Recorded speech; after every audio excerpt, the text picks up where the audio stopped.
Gentlemen, I've brought you here to discuss the Eastwood problem. It may be necessary to penetrate the Vinny Eastwood show. The Vinny Eastwood show. Yeah, that's what I said. Oh, I've been working on a new Vinny scene. I think that might be the kind of penetration we need. The Vinny Eastwood show. Sundays, 3 p.m. Pacific Standard Time. Live on Ground Zero Radio. Welcome, ladies, gentlemen, and hermaphrodites. My fellow slaves of the global plantation. The Vinny Eastwood show is bad news. It's like the news, but so much worse. It's the lighter side of genocide. Just because we're being exterminated doesn't mean we can't enjoy it. Otherwise, what's the point of being killed? The Vinny Eastwood show, where the only thing worse than living in a high-tech global police state run by child trafficking Satanists is Vinny's jokes.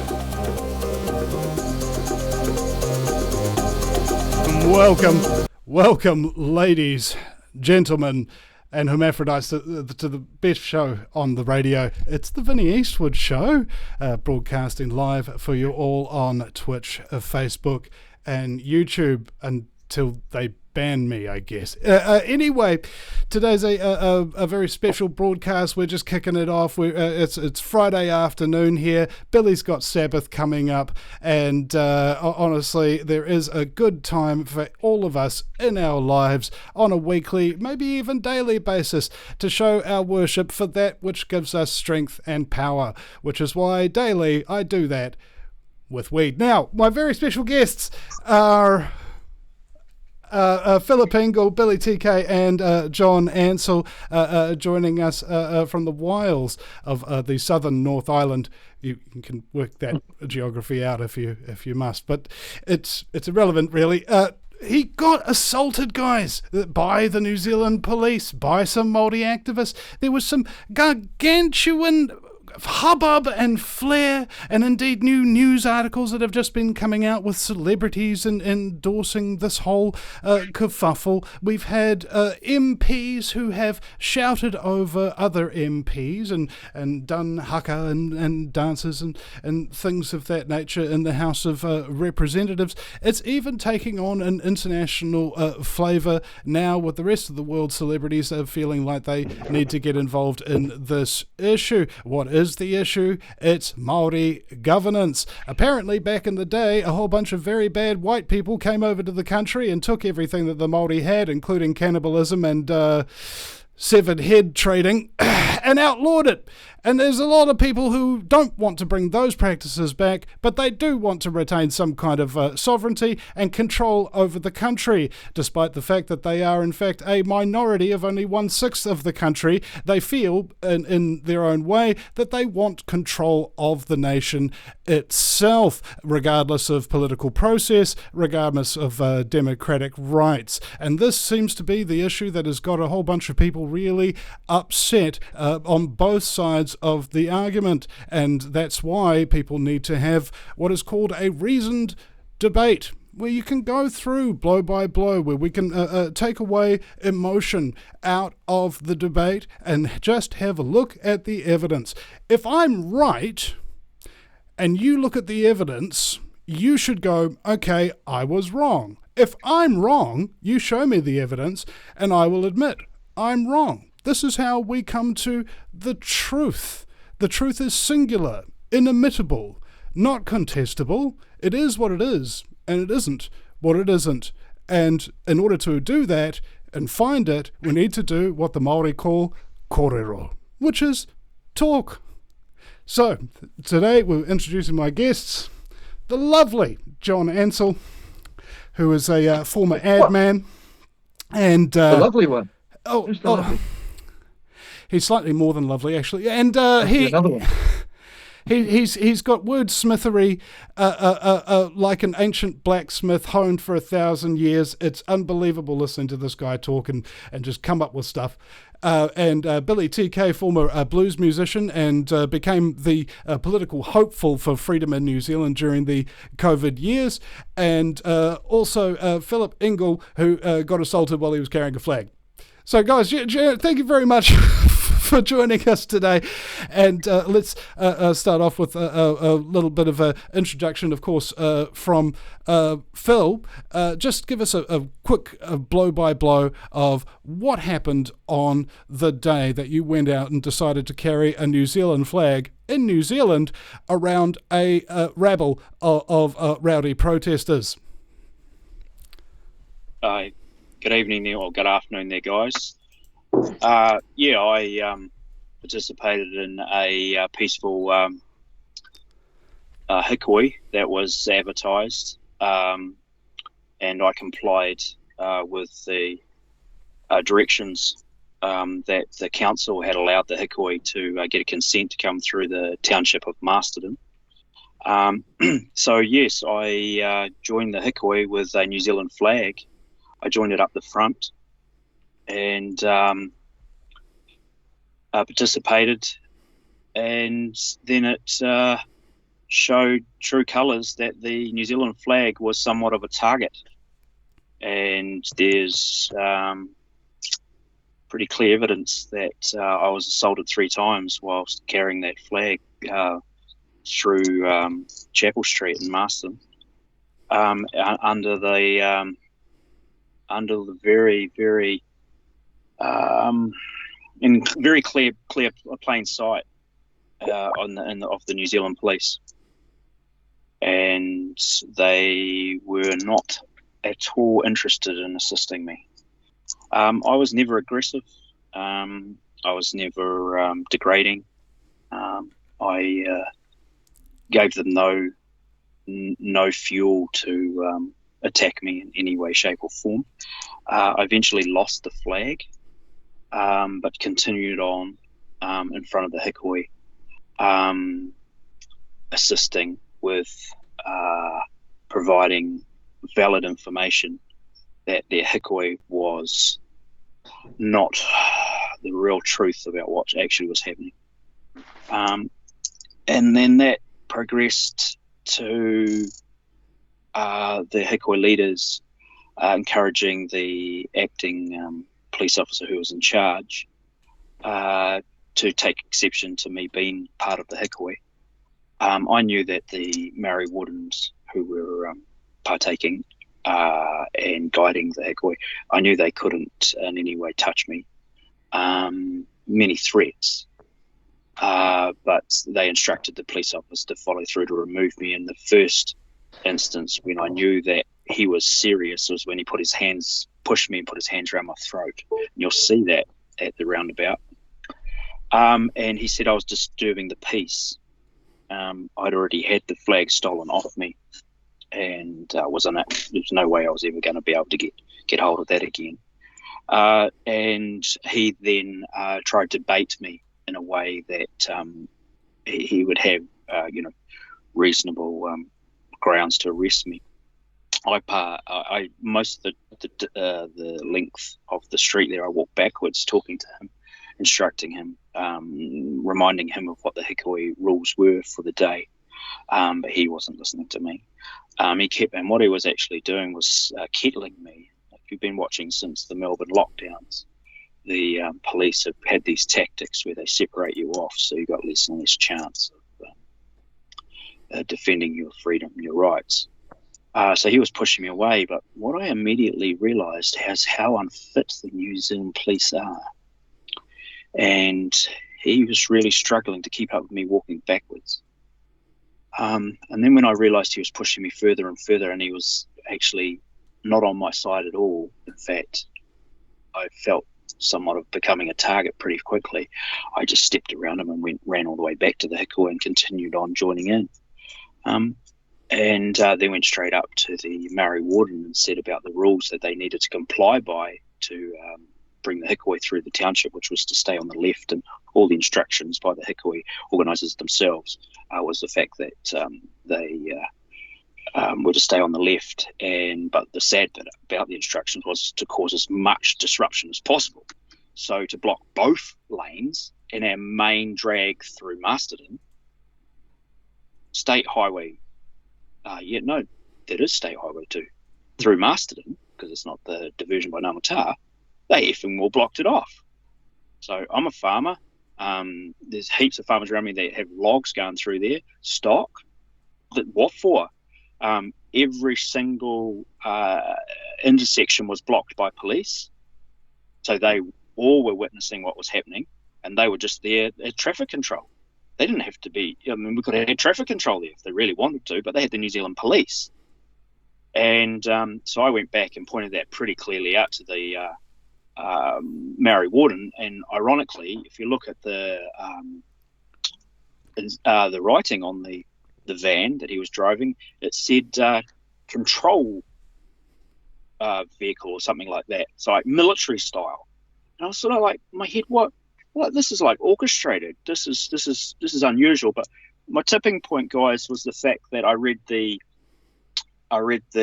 post to the Makora College that they were requiring the students to partake in the hikoi, and I didn't know at the time, but they were to perform quite a substantial haka.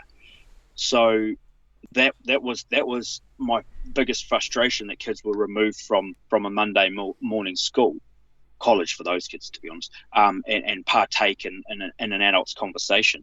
So I actually so the police officer needed to get some grounds. So he kept saying that you're just disturbing the peace, and well, no, I was participating. But to upgrade it, he needed me to do something in a way that he would have some power. And I was trying to reason with him, say that, well, you start communicating back to the station and start calling up some of your seniors. I started dropping names, and I said, because where you're going with this, my friend, you're going to be in a lot of trouble, because I've been assaulted. You guys have all witnessed that. I've had theft, and now you're targeting me. And I could hear the abuse being hurled my way from the 300. We counted about 330 participants. 2 buses had been bussed in from Pairua to make the numbers up. Ironic. So he needed to step it up. So when the Maori warden and the police officer wouldn't listen, you can see me yelling out to the whole hikoi, you must stay on the left. You must stay on the left. So that was number 1 for our Mr. Policeman. He said, now you're inciting violence. That was number 1. So I stepped around him now and was walking backwards again. And then now I've progressed a bit further down Chapel Street and come across the collection of college kids that was preparing for something. Now I looked to the right and I saw the command vehicle messaging, coordinating, and doing a few signals. And I thought, this is all choreographed. This is all a performance. They've deliberately blocked off both lanes of this main drag through Masterton, the main drag through Masterton, so they can do a performance. But what I've reflected on, well, I realised there was no real media about, for at least that first section, before the police got hold of me. And no newspaper. We actually walked past the newspaper at the Times Age building and everything. Like, we were right there. I was quite shocked. So there must have been other fixed cameras and other ways of picking up what they were planning on performing. So I said to all these people who were looking at me from the college there, that you guys should be in college. You should be learning your history in college. You shouldn't be out here being involved in an adult's conversation. And I didn't raise my voice, but I said it loudly, and that was number 2 for our Mr. Policeman. That was enough for him, and I heard him radio that. And then I had an adult yell out from me from the group about I should learn my history and things like that. And okay, right. So this is where we're at. So then it progressed to the fact that he was getting me in a position that there was less chances for me to test my running skills. I backed myself for a kilometre. They'd have to have got a vehicle to run me down. And that's when 2 police officers that were freed up, obviously, were called in. They came from my right. I saw them doing their eyes, lining it up, and then glanced to my left, and then our local God Squad guy, bearded, curly hair, came in and got me on the left, and then they swarmed me. The 4 of them swarmed me. So I had no fear of the situation. The 300 and plus that were behind me I was saddened by their misinformation and what they were trying to portray, and I had no fear of them. I feel for them. I really do. The instant that I had 4 around me was the pivotal change in humanity. That's when I knew freedom had gone, lost. And they started whispering to each other that they needed to remove me out of sight. And you know why. So when I heard them whispering, that's when you'll hear me yelling out. And our man John here has the best footage there. You can hear what I'm saying. And that's when I knew things were going to change. And so I let the helmet go. I let the yellow vest go. I let the remainder of the pole go, on the other hand, and I shook them off. And you'll see me getting pushed left into a gap along a wall, and I'm shaking them off. I'm not fighting. I'm shaking them off, because there's no way in hell, even at gunpoint, anyone's ever putting their hands behind my back, ever. And they'll never do it again either. So that's when it got serious, guys. And so our man that tackled me on the left took the exception to trip me. So he was much bigger than me. He took the exception to trip me. I had at least one arm behind behind my back, so it must have been my left, because most of the injuries are to my right arm. So I took my weight plus his weight plus another copper straight down onto the driveway, which is obviously tar sealed. So I took all of that into my elbow. So I'm all ripped up there, and the elbow's raw as hell. You know, the bone and everything's all dealt to there. Bash, down I go. I then realized when I'm on the ground that he's choking me with his right arm, like literally choking me. I didn't realize that before I fell. So he's here, he's against my face, and I'm right there as loud as I can. You are choking me. Get your arm off my throat. I'm not. You're fucking choking me. Sorry about the swearing. You're choking me. And he realized he was, because he was choking me. Now, I can't say I was feeling too much from behind, what was going on behind. So he gave me the slack then with his right arm, and I threw him off. Now, I guess working 7 days a week out in the country, you get a bit of natural fitness. So I threw him off. Now I'm still realize there's 2 others around me and then a 4th. And I spin back over. I pull my arms free of the rest of them, not knowing my injuries. I had no idea of my injuries. Pulling my hands free of them, and I remember getting my right leg down, and I'm trying to step up, and I can see the looks on their faces. How the hell is this guy doing this? Because if I got up, I was gone. They'll never have caught me. But I knew I couldn't run into where they pushed me, because that's a no exit. So unless I could climb a straight up wall, there was no way. So, and the hikoi is right there. The whole front of them is right there. They are enjoying the hell out of what's happening to me. There's cheers. They are just in Thoria. They are just loving what they're seeing. So then I've sat up I've got their right leg, and then the pounce happens, and I'm not letting my hands go behind my back. I'm just not going to let it happen. Next thing, my bearded man is next to my face again, and he said, mate, you're going to have to stop. You're going to have to stop. They're going to pepper spray you, mate. They're going to pepper spray you. And I said, on what offence? What have I done? I'm not even fighting you guys. If I was fighting you guys, I'd have you. So I don't even fight. So what are you doing?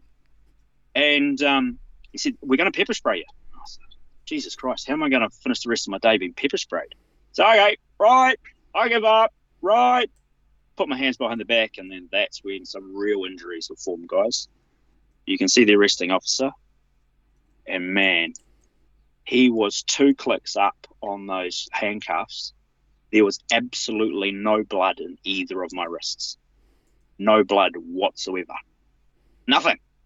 Couldn't even feel them. Never had that ever in my life. Behind my back. I had no idea of the other injuries that were pending. So then they forced me up, and you can see I'm pleading with them. You must let some slack into these. I need to feel my fingers. I said, if you guys want to be fed tomorrow, you guys get these handcuffs loosened. And I'm begging with them.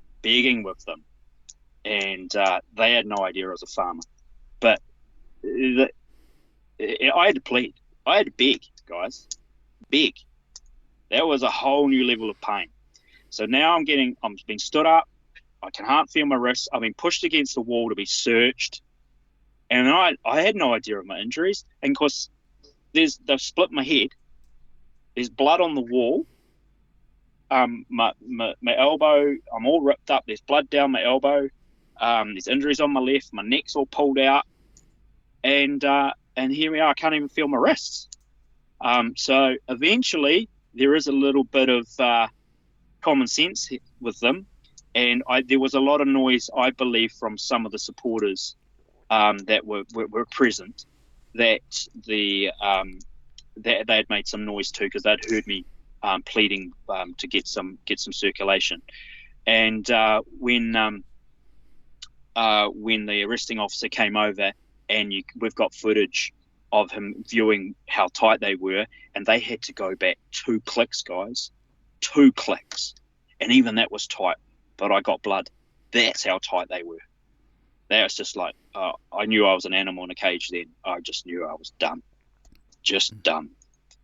And then they pursued the whole, you're getting arrested, I've got to read you your rights. You're injured, we're going to have to get you, get some medical attention to you. I said, no, I'm all right. So I couldn't see anything. Obviously, I was just being told, other than the blood on the wall that I'd left.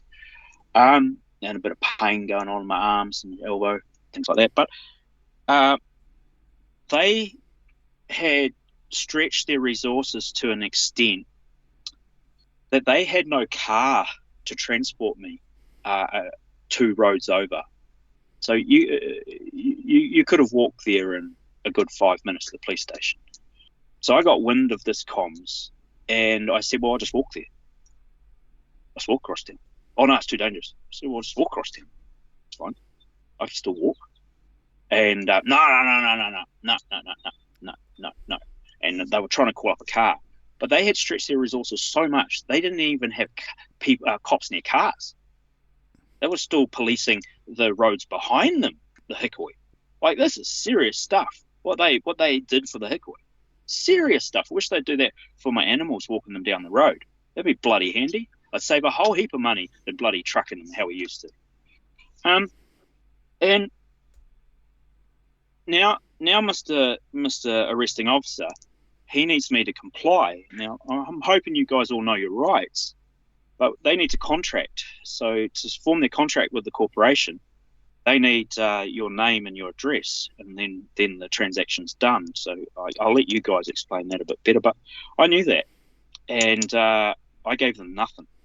So read my rights. They're in my ear saying, you got to give me details, who you are, and then we'll progress. And I said no.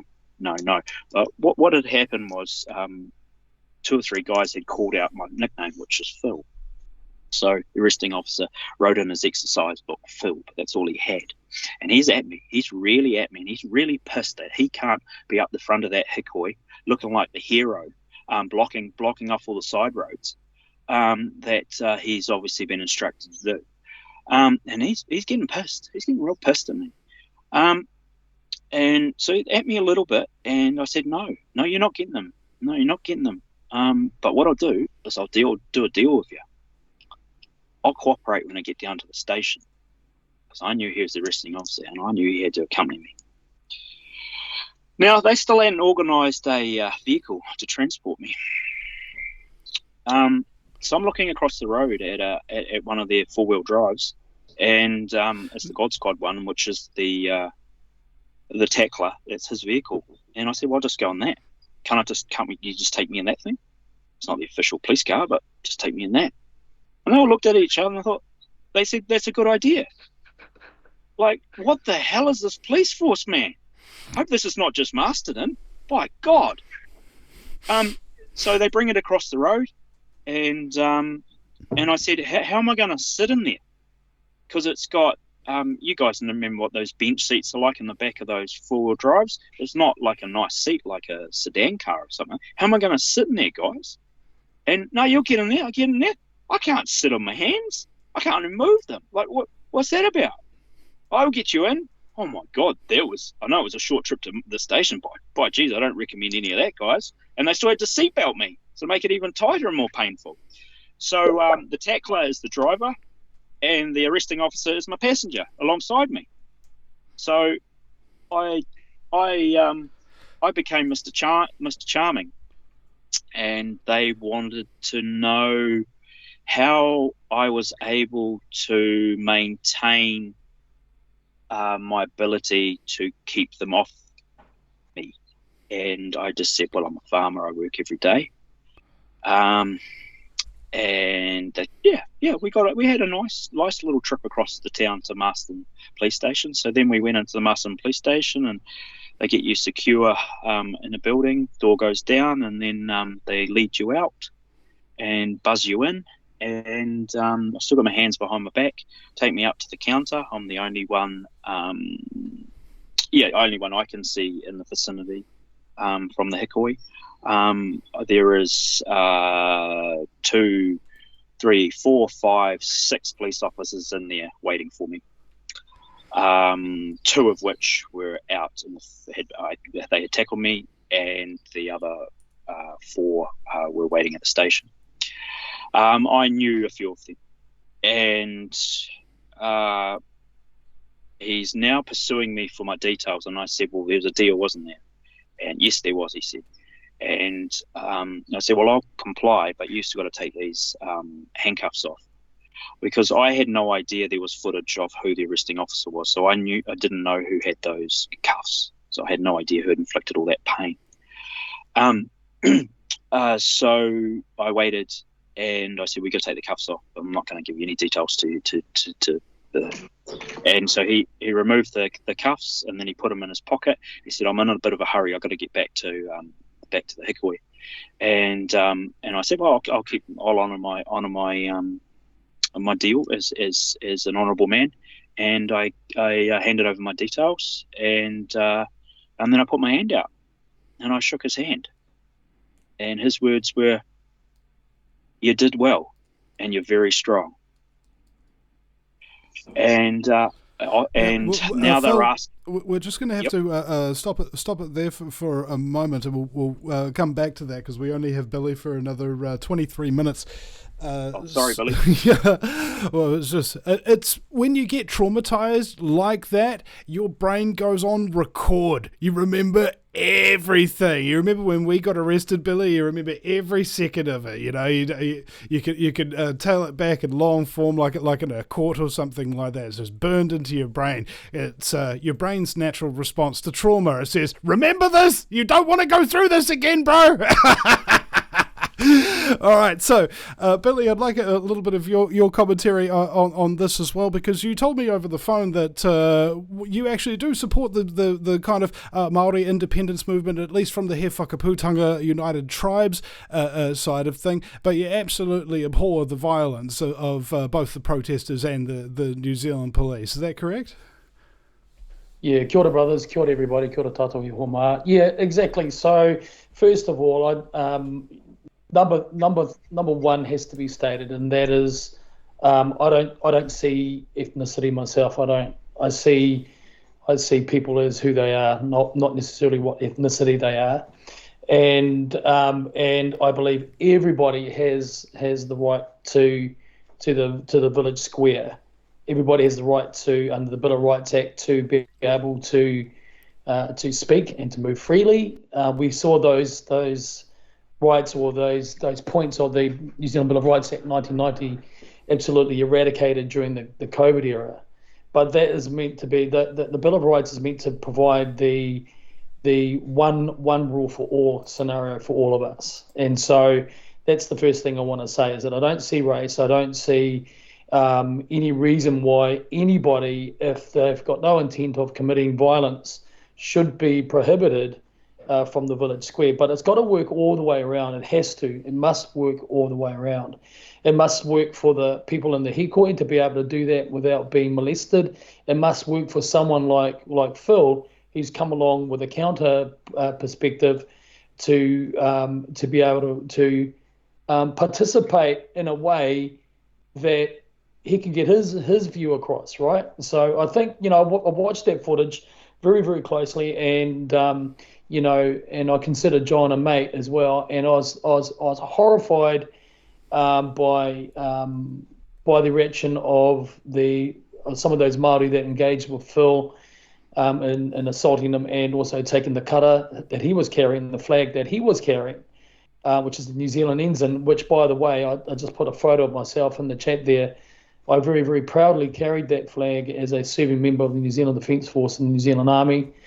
And I've carried that flag on a couple of occasions. And that photo I sent you before, Vinny, is me in, I think it was around about 2004, carrying the flag at the Papatoetoe RSA for the day.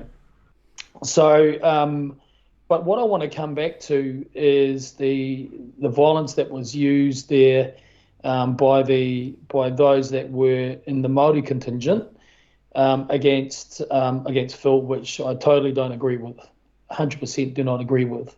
They could have a great man that I love to quote now and then is Martin Luther, who's that famous German reformer from the 16th century, and he said, "Let the minds clash, but let the fists rest," meaning let's have a vigorous and robust debate. Let's not even calm ourselves down. Let the minds clash, but let the fists rest, and let's not turn this into a violent event, which is what happened. So let's agree that we all don't agree with that. Number two, the police response to Phil as well. I can understand where they're coming from in one perspective, that they were trying to avoid a massive, what would have that policeman have done if 50 of those Maori men had jumped on Phil and they wanted to rip him limb by limb apart?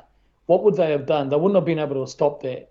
So for the first thing that I'm going to give him some leeway and credit, is that he was trying to prevent potentially Phil getting an absolute beating by some of these hyped up Maori that were on the hikoi there, because they're all hyped up. I've seen that footage and I've examined it very, very closely. But we also must realise that we are still in a woke society in New Zealand. So if you read stuff.com.nz, you'll see that they've got, they're celebrating the hikoi. They're celebrating the fact that it's against this conservative, meant to be right-leaning government, the theatrics of stuff saying this is a great thing and all that. Well, they didn't consider it a great thing when you had conservative or right-leaning so-called nationalists campaigning and marching in Parliament. They didn't consider that to be a great thing to celebrate. Why? Because, from a principle and ideological point of view, we were completely the opposite to where stuff is coming from. So we're still there. The government's changed, nothing's changed. Wokeism is strong and alive. The police haven't changed. They won't change even with this government. They won't change with the new commissioner. He's as woke as Costa. By the looks, he was the number 2 in the COVID-19 response measures management, which means he would have been responsible for all of the arrests at the as the senior policeman. He would have been responsible for overseeing the operational managers that handled the Parliament protests. So that's not going to change. So unfortunately, Phil's a victim of wokeism and also appearing to be doing the right thing and protecting, culturalism and Maori issues.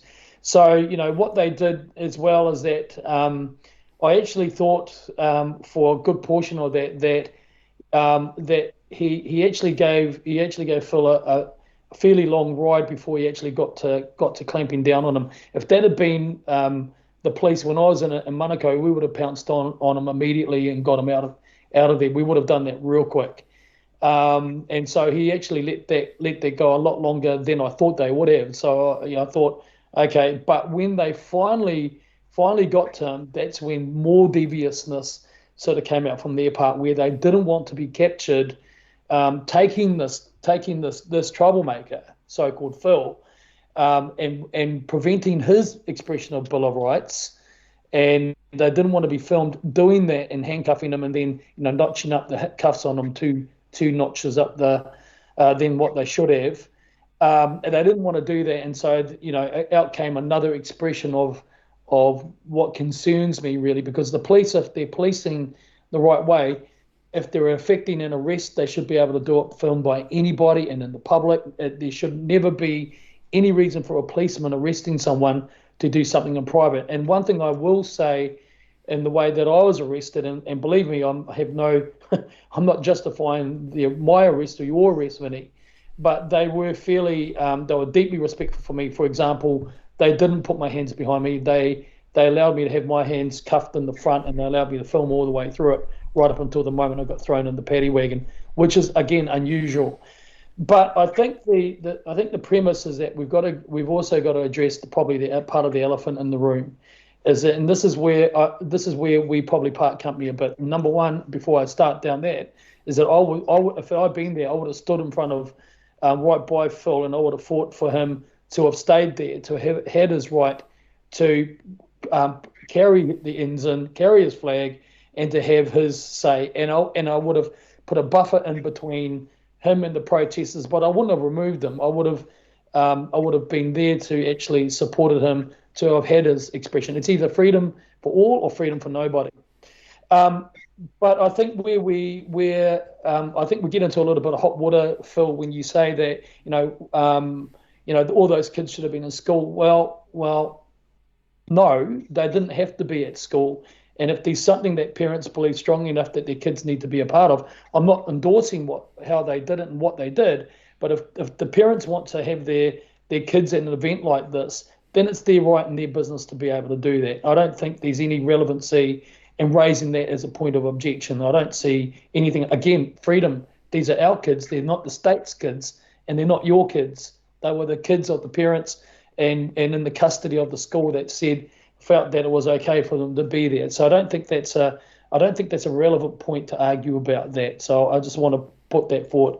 The second premise is that I want to also look at is that this is an operation. This whole thing to do with Toitu Te Tiriti is an operation to divide our country. If you remember how the leftists were managing the government under the Marxist government of Ardern, they were using identity and racial identity politics.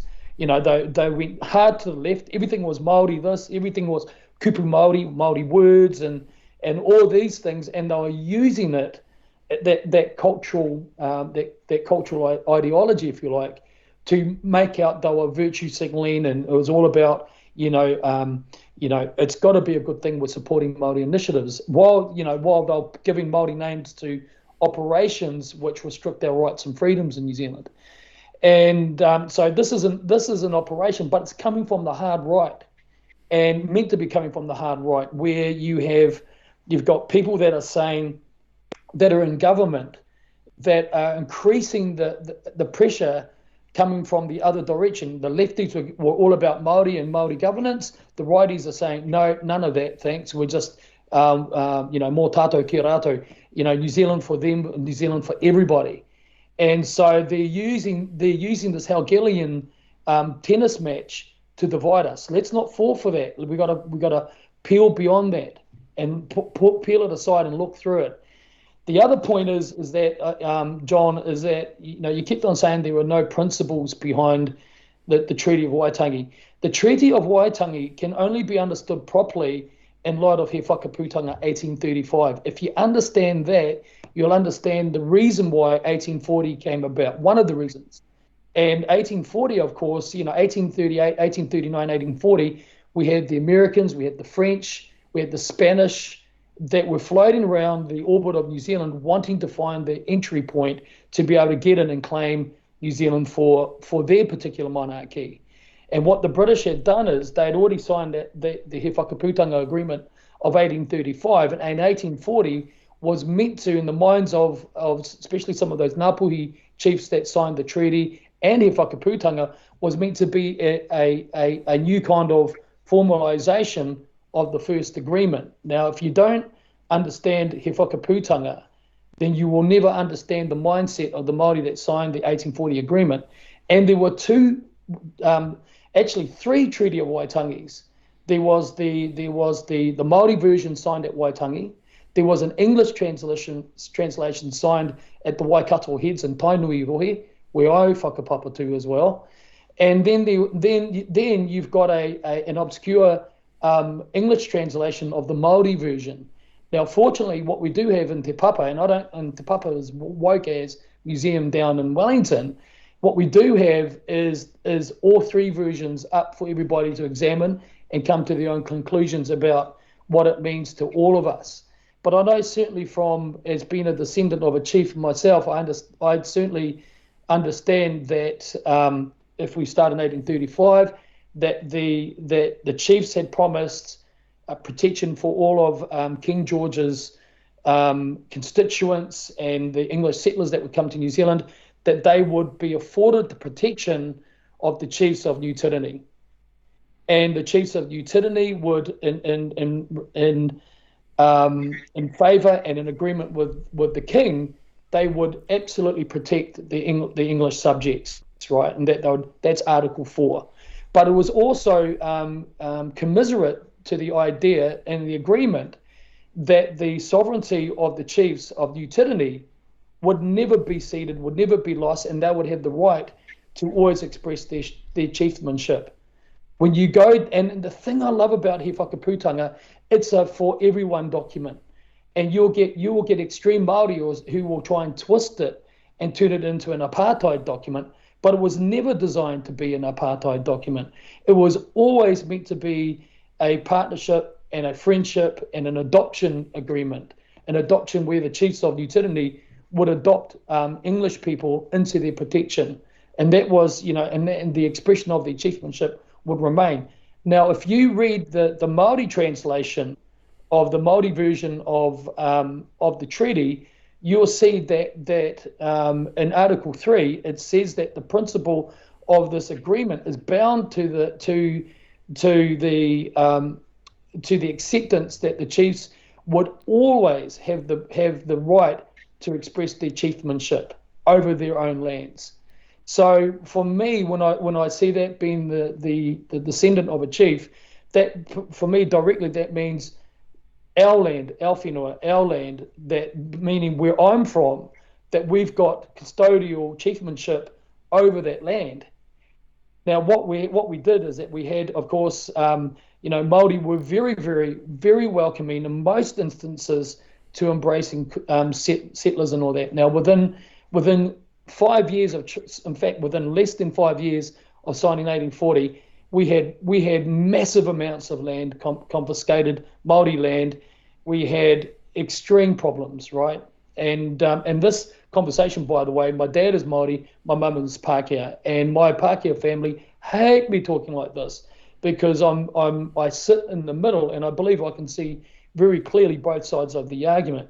So I just want to clear up, in my view, respectfully, that there are principles in the treaty, but they're meant to be embracive. And if we're going to get technical about Maori people having chieftainship of their lands, if we looked at that and looking at the direct English understanding of that, that means our particular rohe, our land that has always been tribal land, should always have remained under the sovereign jurisdiction of those chiefs. Now, I'm not a lawyer. I'm not an overly smart guy. I'm smart enough to get by in life, but in my way of thinking of that seems like a very straightforward sort of proposition there. But it's not one, in my view, that should diminish the authority of Maori and diminish the rights of Pākehā people. But what we have today is that we have this operation involved where the Maori culture and the treaty is being used as a weapon to divide us all. And one of the great ironies of Te Pati Māori being involved in setting up this hikoi to honour the treaty is that they are one of the very, very strong proponents of eradicating all of that, including the Bill of Rights, including He Whakaputanga 1835. They were in favour of eradicating all of that, in favour of taking our rights away for COVID-19, because of COVID-19, and injecting us with a never before used experimental, provisionally approved mRNA jab in the bodies of not only Maori kids, but all people. They were proponents of that. So to me, the fact that they did that, the fact that they don't know anything about the UN global pact that we are now into, and they're not protesting about that, to me, that leadership is disqualified because they haven't seen deep enough into the issues that are facing not only Māori, but all of us. So if I could summarise my thinking this way, is that I would stand equally tomorrow with Phil and defend him and his right to do that again. If it came up again, I would be willing to walk alongside him to defend his right for that. Absolutely. But on the other side of that, I'd like to also invite that there be some openness to try and understand what I just said, in understanding the background to the treaty and to He Whakaputanga. That's what this is here.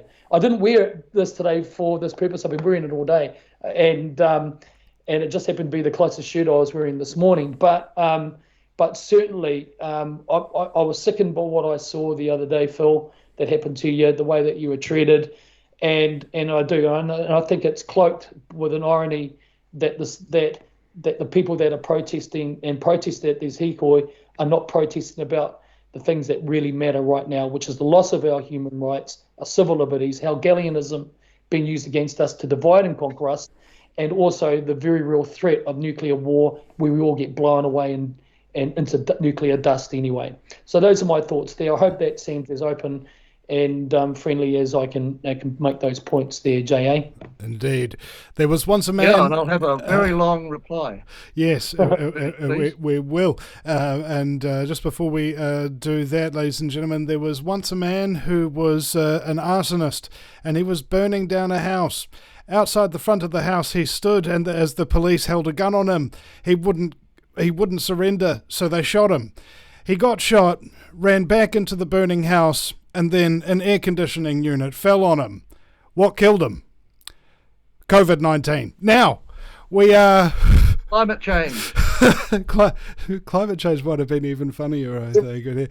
Okay, so rebuttal time, Johnny boy, if you will. I was thinking everybody needs to take a little bit of a quick break or something of that nature. I want Billy to hear this. You go for it. I want Billy to hear at least some of this. Is that all right? Yes. Yeah. Got to go. Yeah, of course. Yeah. I mean, we got on, Billy, over the I'm very delicate with my terminology, over the premeditated state mass vax murder pandemic. You and I are as one, Billy, and on this we are as two. Yes. Because I want to address all of those things. In fact, I can make an effort. I can make an attempt to do that issue by issue. But what I really think is, if you have to go, what I really want to see is an online debating platform where we debate every issue in a proper contest of ideas, point by point, side by side, column by column, no swearing, no mocking. We have out every disagreement that we have. All 8 billion of us disagree because we're all slightly to very different people. This is my hope for the world, is we will do this from the earliest days of school. This is our grown-ups debate. So that's what I really am working towards.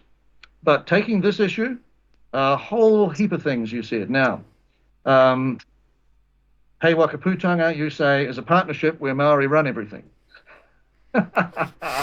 and you say that it was the chief's idea, or you imply it was James Busby's idea to keep out the French, to get a bunch of chiefs together. They were not the United Tribes of New Zealand. They were the very disunited tribes of the northern part of New Zealand, north of Thames. Finally, a Hawke's Bay chief joined up, and also the future king 20 years later from Waikato, from Tainui. There was a clause in it that said that the southern tribes, we invite the southern tribes to bury the hatchet, but not that way, and join up. They didn't. Some liar, who was actually a white man, said that the southern tribes referred to the nations of the northern hemisphere because the maps of the day were upside down. That's the biggest single lie I've ever heard in my life. This is a sort of enlargements that we've had about the Hei Wakaputanga. What is also ignored is that the chiefs could not even keep their, I think, Clause 3, or was it Clause 2, agreement to meet every year at Waitangi every autumn to make laws. They preferred to go on making wars. At this point, one of the women, who are the great traitors of New Zealand, Antoinette James, said, yes, against the British. I said, no, Antoinette, against each other, which is that they've been doing for 30 years. So they don't like being opposed because they just expect to get away with it. Tissue of lies. Next thing. Let's have a look. I've got very scrappy writing here.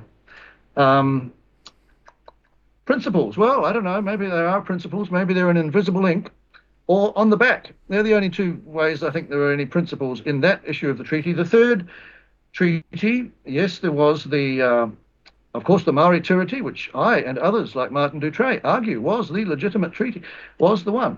But the one that you dismiss as a translation was, in fact, a draft from which the Maori treaty was translated because it's word for word, just in two different languages, far more so than the flowery English version. This is all in a book by Martin Dutre. The great Pakeha historian, who was given a damehood, just the way all traitors are. Dame Claudia Orange wrote precisely no words about the Littlewood document. Martin Dutre wrote roughly 27,000, I think, explaining in minute detail all about that document, which I can't really effectively summarize here. But clearly the treaty, that version said that the treaty was with all the people of New Zealand. So we can have an argument about who constituted all the people of New Zealand, given that there were 2,000 what you might call white people. That sounds like a racist term, doesn't it, to say white people, but they were from England and Germany and others. 70,000 Maori or so. So, that's a legitimate thing to put to our test. What we've been going through really is a charm offensive where Maori are quite happy to remain peaceful as long as the whites capitulate and give them 1/6 of the population the country for free. Billy stands for that and has just said so.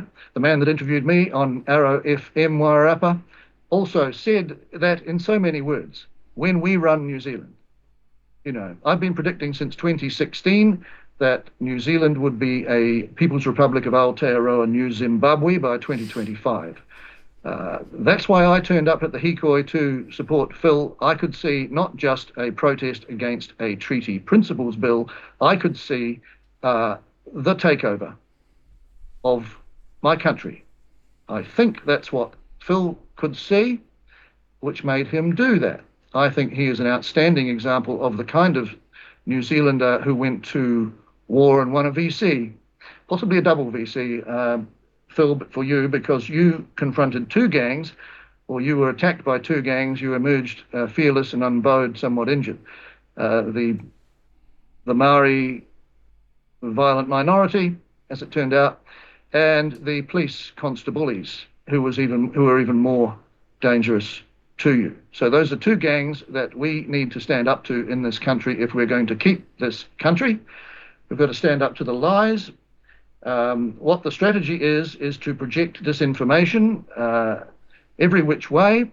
If it's not opposed, it becomes embedded in conventional thought. That's what the so-called principles of the treaty, which were invented by the communist former Prime Minister Geoffrey Palmer. I have no problem using that word because I'm using it in the bullying sense, and there's so many forms of bullying these days.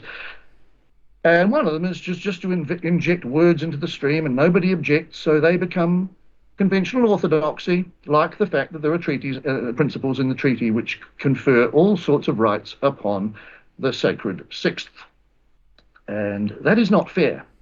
That is not fair. And that, I think, is what motivates people like me to be abused for 20 years. I did a billboard called Iwi Kiwi, which has been obviously, as per the Maori tradition and the communist tradition, completely misrepresented to mean that Kiwi means white people. Don Brash, a terrible racist, married to a Chinese, like I was at the time.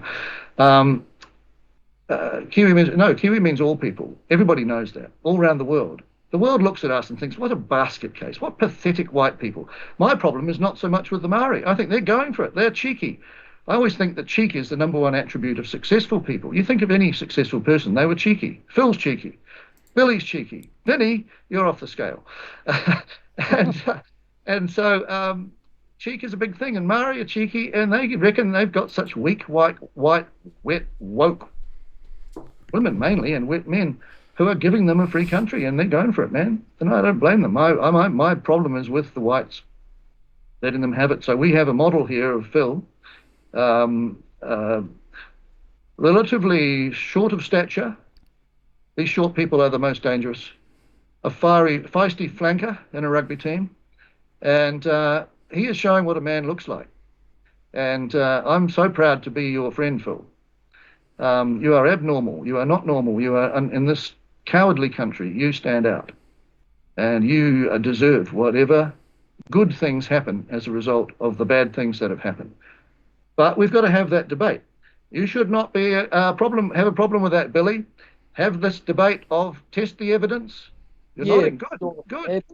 I've reached agreement with people on this. I've reached agreement with Maori people, with Labour people.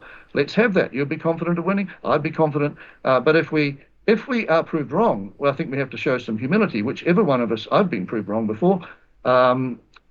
It's part of how we resolve things between the 8 billion people. We should have a proper test. We might learn something. I might learn something about what you're saying. I don't claim to know everything. I've studied the history for 20 years. I think I know quite a bit, but hey, you might introduce new things that I've never heard of. What am I going to do? Am I going to be humble enough to admit, and are you? And this is what we should do. This is the only way, I think, that we can stop arguing. The whole species. This is really the whole species. You know, the Israelis, Palestinians, etc., etc., etc. Can we just set down the facts? And that'd be a huge achievement, I think. I think I've run out of gas for a while. No, you've done well there, Jay. Thanks for sticking around, Billy. No, you've done well. You've done well there. You've articulated your point. But one other thing. I think I've got a little bit more time. The thing that is conveniently left out is the Koimarama Conference of 1860, where the broadest range of chiefs ever assembled, from the top of the north to the bottom of the south, assembled in what is now an Auckland suburb, but was then just a big long sort of like shed convened for the purpose, built for the purpose. And they gave the most effusive speeches, these chiefs. 20 of them were Ngāpuhi, whose descendants now say that they didn't cede sovereignty. Well, those guys thought they did. And they ratified that treaty, and they made 477 references to the word Queen. I counted them, and some of them were from the governor, to be fair, and his assistant, but most of them were from the chiefs, and I think all of them were respectful and giving thanks for the Queen's sovereignty. and not having to live under the threat of war and cannibalism and slavery and violence and all of those things that had been the way for hundreds of years. Now we had a thing called British law. We also had a thing called Christianity, Billy. I'm not a Christian. I don't like mind control, but that's how I saw it from an early age. But I give full thanks to those white men in black frocks when they came in, and also to the chiefs who eventually listened. It was very humbling. There's another conference, which I call the Kerikeri Conference, as a sort of bookend to the Koimarama. That was 1825, I think. Hongi Hika was there. All the hardest-hearted chiefs, as he said he was, as you would be if you'd grown up from birth to fight.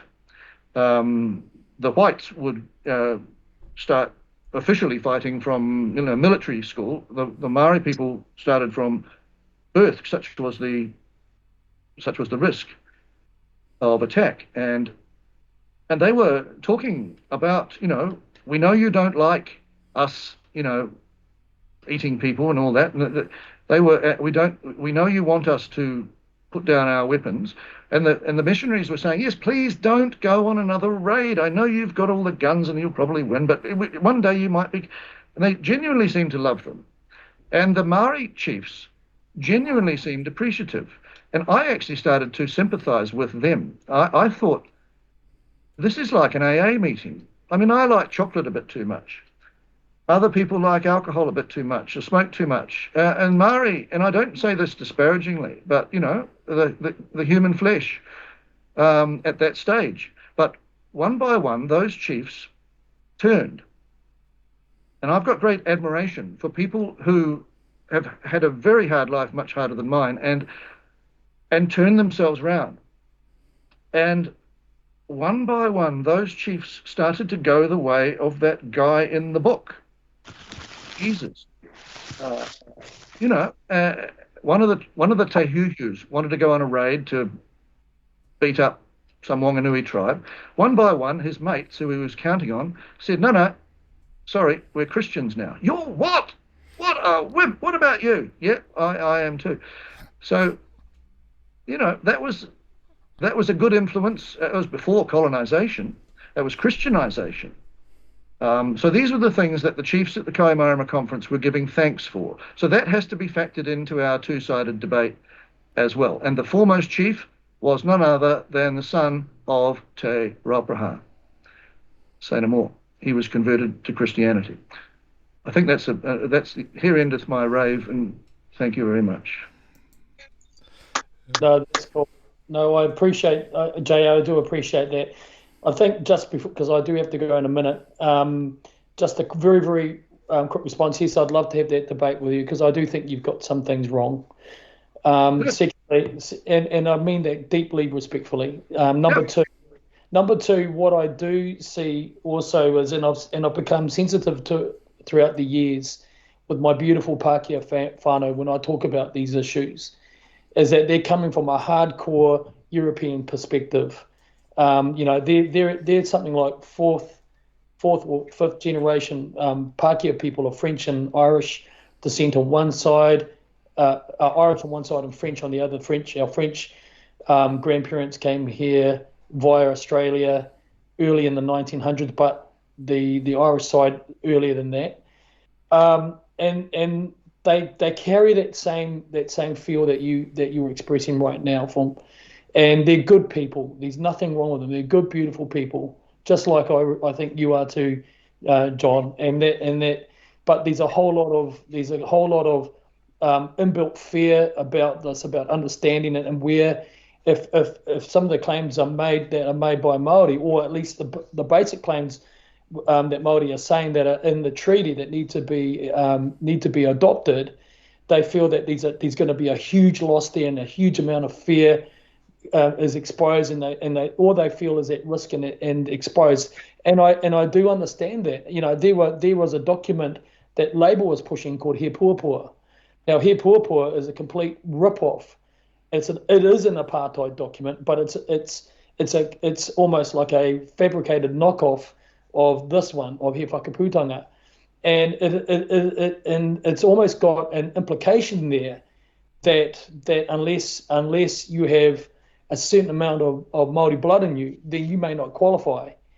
And I've been to hui myself where I've definitely felt, because I might be the only one there with European blood in me, that I'm not enough Maori. I'm not enough Maori. So I've been through the other side of that myself. But I just want to finish on this, is that I absolutely believe this is an operation. I do. I think this is an operation I think you're right. I think republicanism, she said it herself. Ardern said it, that within her lifetime she expects to see New Zealand become a republic. Now, the roadblock to globalism, and this is a really important point here, the roadblock to full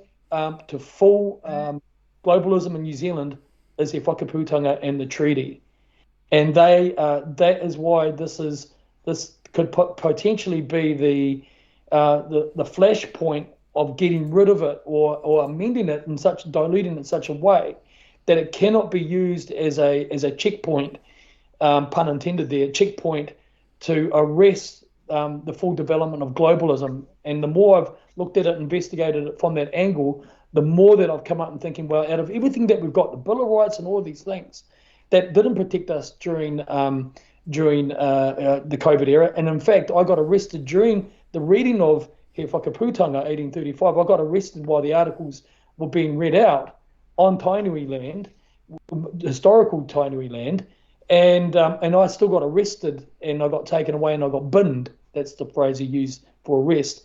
But I know that collectively, if people got in behind these things, this would be a very, very big sore eye moment, poke in the eye moment for the government to try and republicanize New Zealand, and therefore, we become a vassal state of the UN system. And I think that's really where they're heading to with that. But no, I think we should do that. I think we should have a really good full-on debate and discussion and work through these principles. And again, I'm interested in seeing all people protected, their rights, their freedoms, and their interests to be able to live in peace. And I'm sick of thuggery as well in this country. I fully am.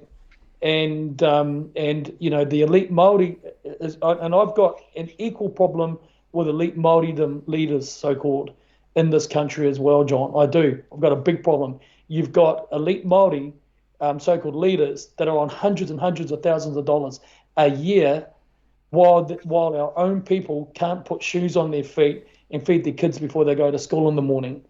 And so, that to me, that is no different for getting ripped off in land deals back in the day. To me, that's the same spirit, the same principle.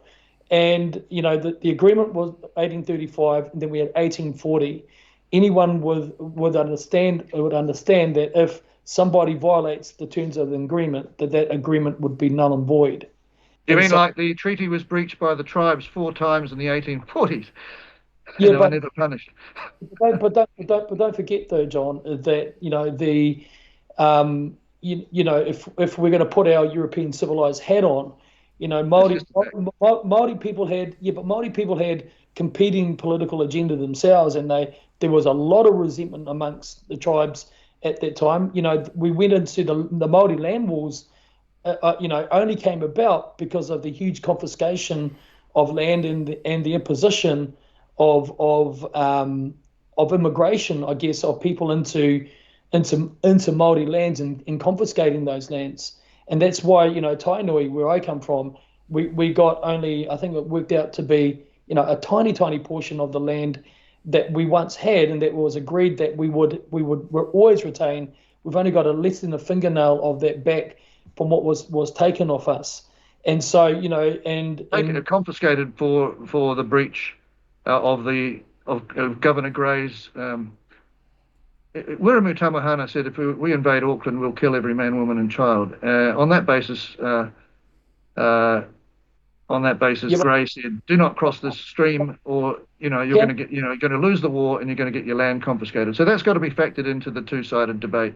But we were already getting land confiscations within a short couple of years of 1840, and I think this is really? where we start. This is where we start to get get into the meat of a debate, and we should program this and do this properly so we can have all our firing points there, and we come together to do this. I'd love to do it because I think we'd have a good, open and honest debate, John. I really do. I think my idea was to do it in a way that's preserved in writing, like you would, like preserving a court case, because court cases evaporate. You're not there, you can't see it, most people.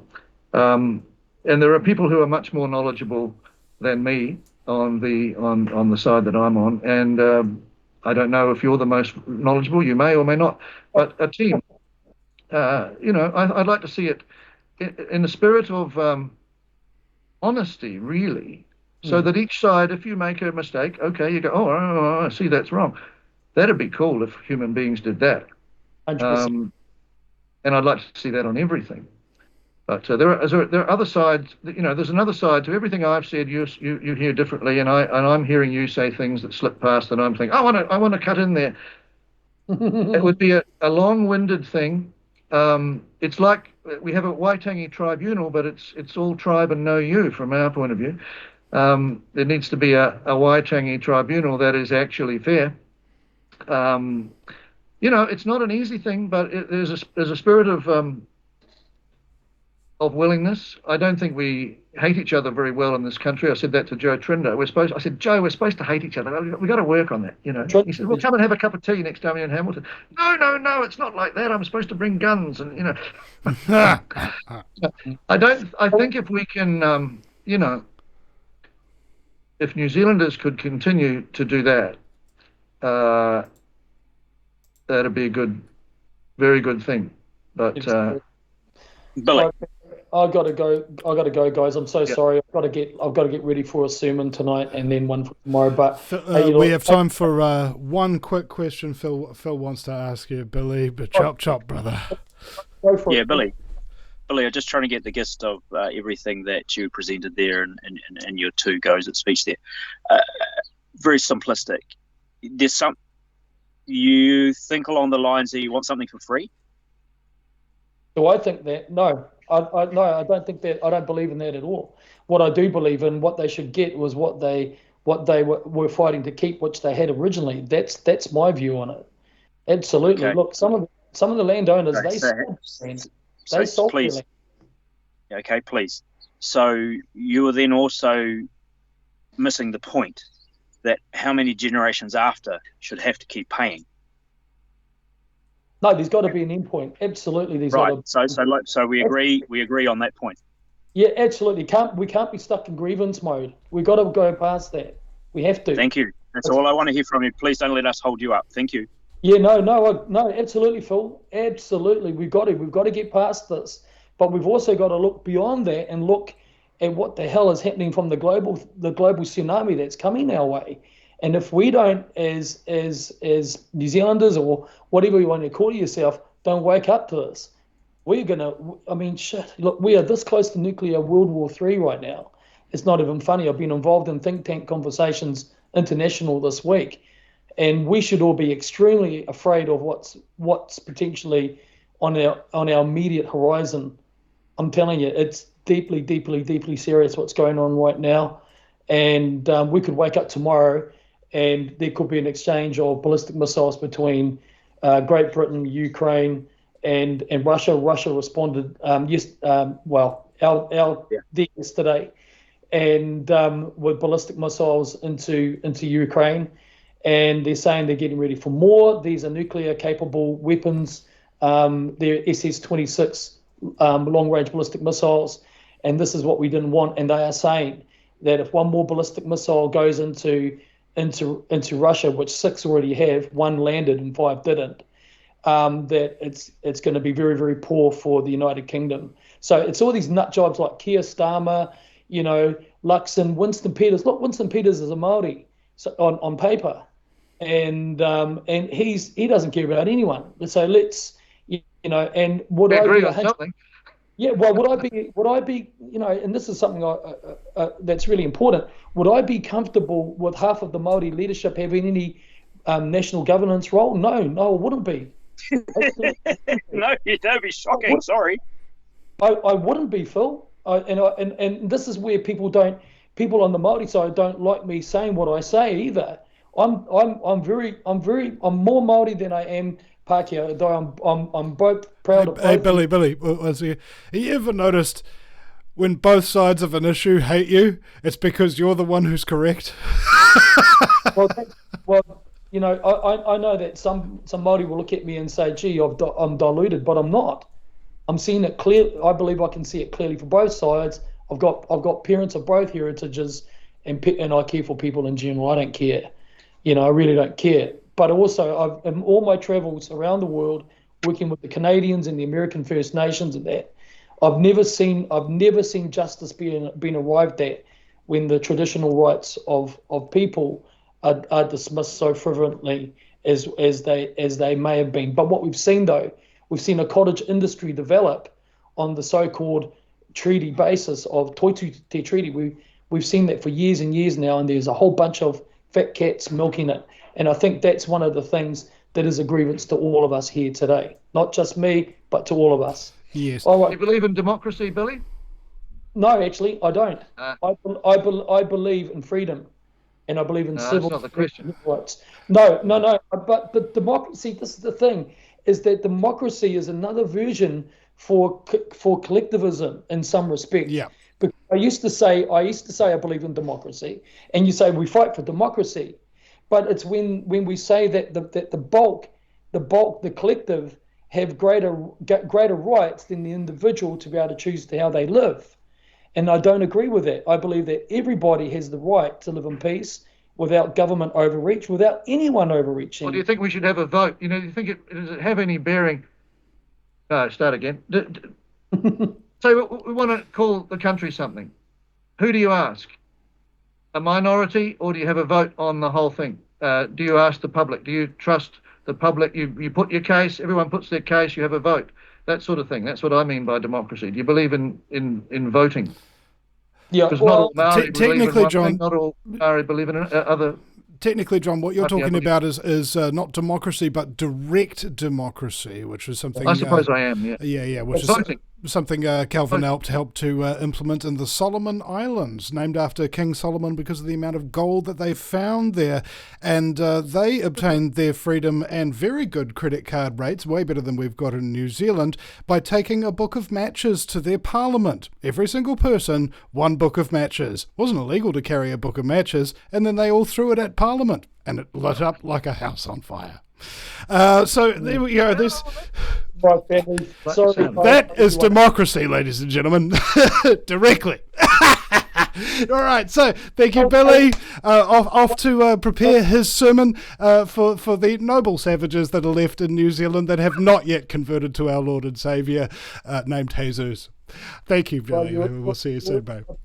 Okay, see you guys. Take care. Thanks, Vinny. Thanks, Jay. Cheers, mate. See you. Look forward to meeting in person. See you, bro. Cheers, Billy. All right, now, Phil, we're just at the point of your story where they'd taken the handcuffs off and you're in the police station and you're just about to fulfill your agreement with them. If you can continue for us, if that's possible. Sure, no problem at all. Yes, so I complied with how I promised. That's I'm an honourable man, and proceeded in giving over my details.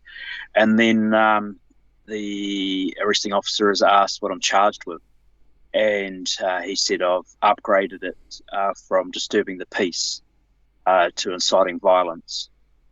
He doesn't have time to go and do the paperwork, so as in go back in his office. He has to get back to the Hikoi, but make sure that he remains in a cell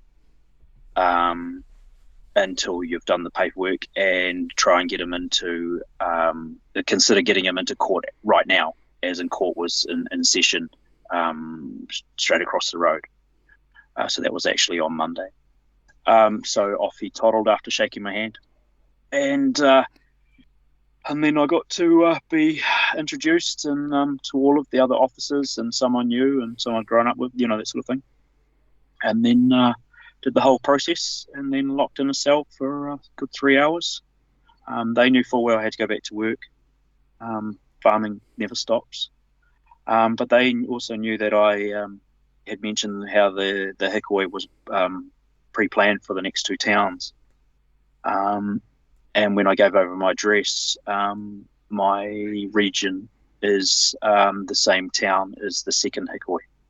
So on my conditions, when they did release me after lunch, was the fact I wasn't even allowed to return to my own house until the hikoi had finished 4 hours later. And I don't recommend anyone be incarcerated in a cell.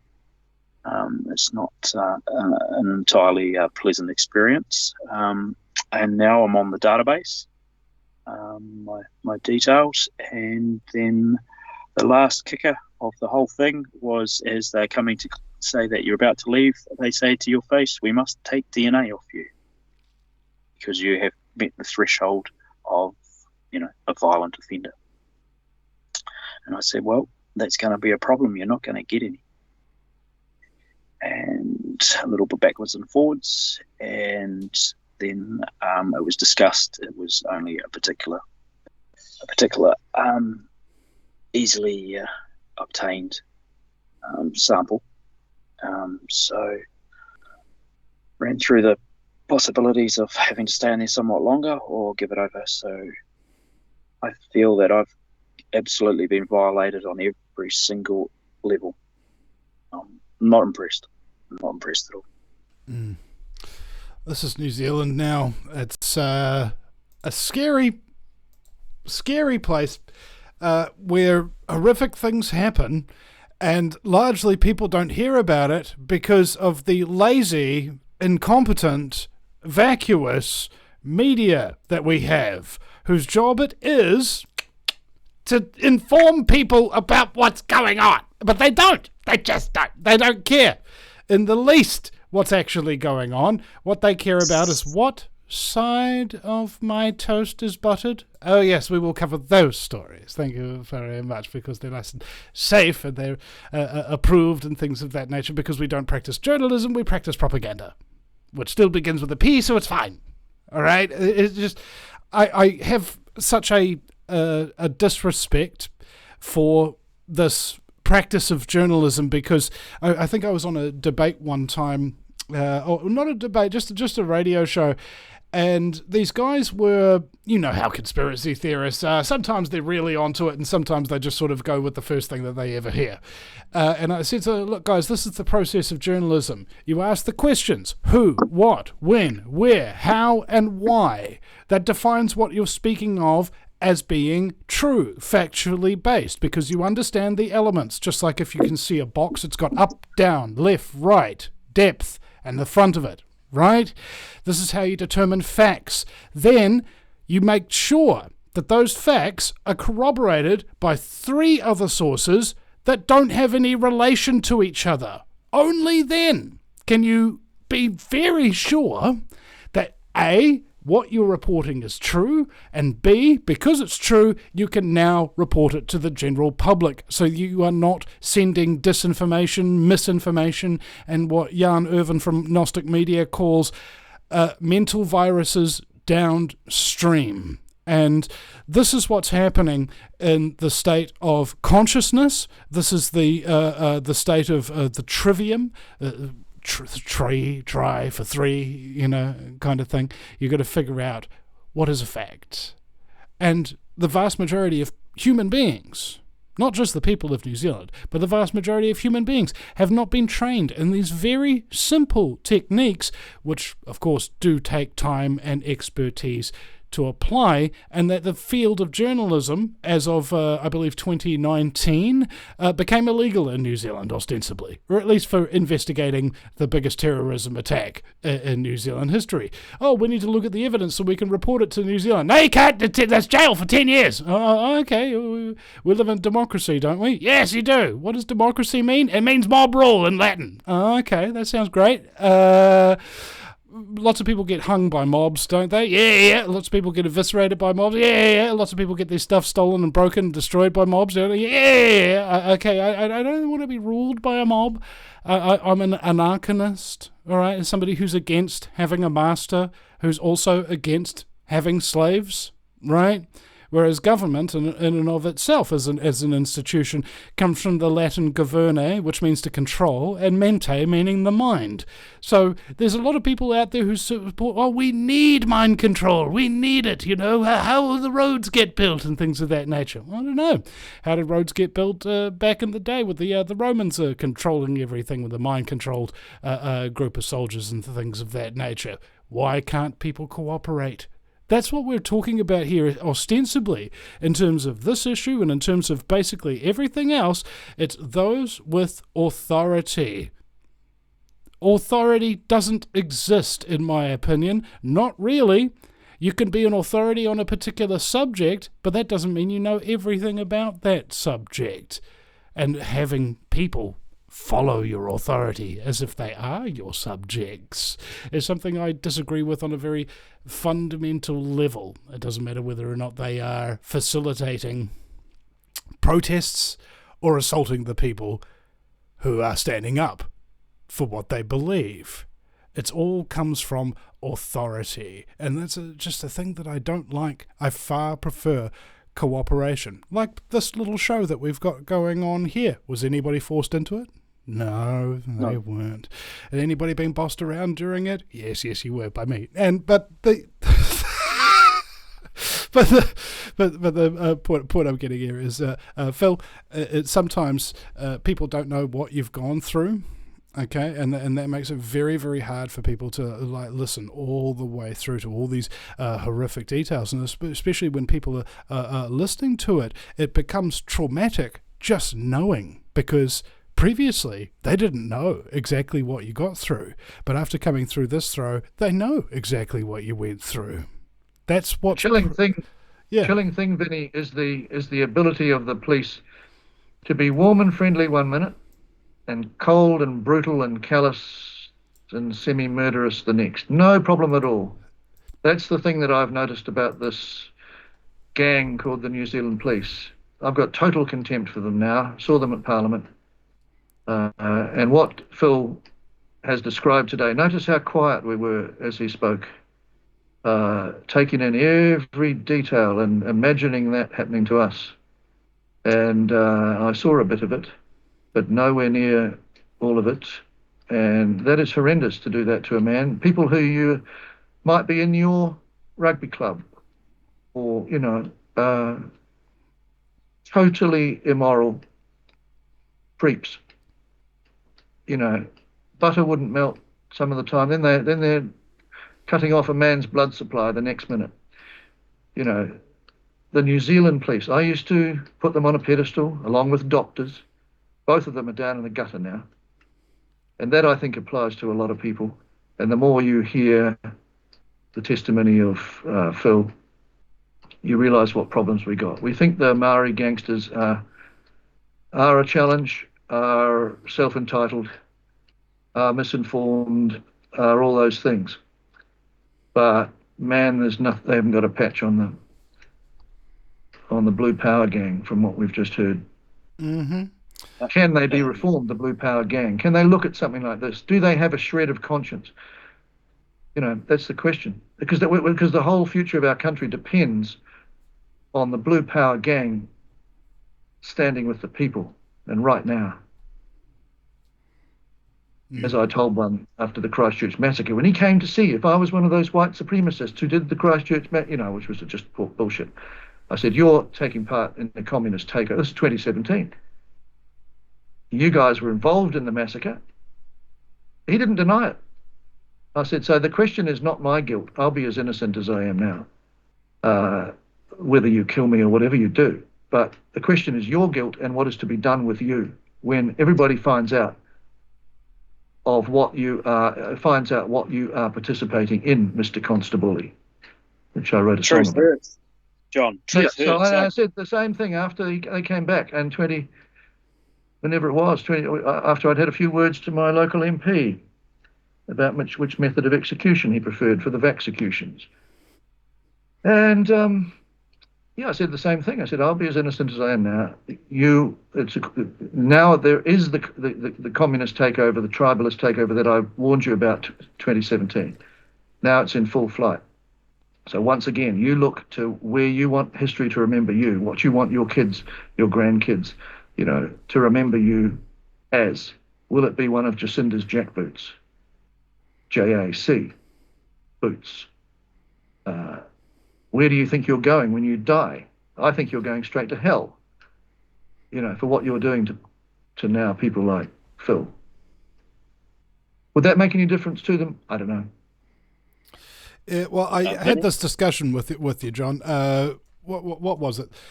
That there's three elements that the New Zealanders and basically everybody in the world, because we're all just copy-paste of something else. It's like either the language changes or the accent changes or something, but the culture's basically the same. We believe in government, we believe in authority to govern our lives because we can't take care of ourselves. That's not true, okay? It's a cult, basically. And the same is true of the cult of police, right? You call them Mr. Constable. My mate Nick calls them the Blue Meanies. But what Mark Passio calls them is order followers, right? Look at every single atrocity that's ever happened throughout the entirety of history on a grand scale. Who committed all those atrocities? It wasn't no Hitler. It wasn't no Stalin. It was the people following their orders that were going against their own conscience. Why does somebody follow orders and go against their own conscience? It's because all order followers are cowards.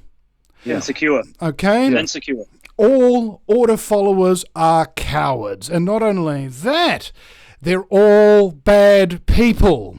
Okay? If you are a coward and you hurt people and you damage people's lives on a daily basis, it doesn't matter how nice you are at 45 minutes of the day when you're helping an old lady across the street or helping some guy with a broken down car to get the car jack up or something like that. The rest of the day, you're a bad person. And if you're a bad person the majority of the time, in fact, if you're a bad person the minority of the time, you're still a bad person.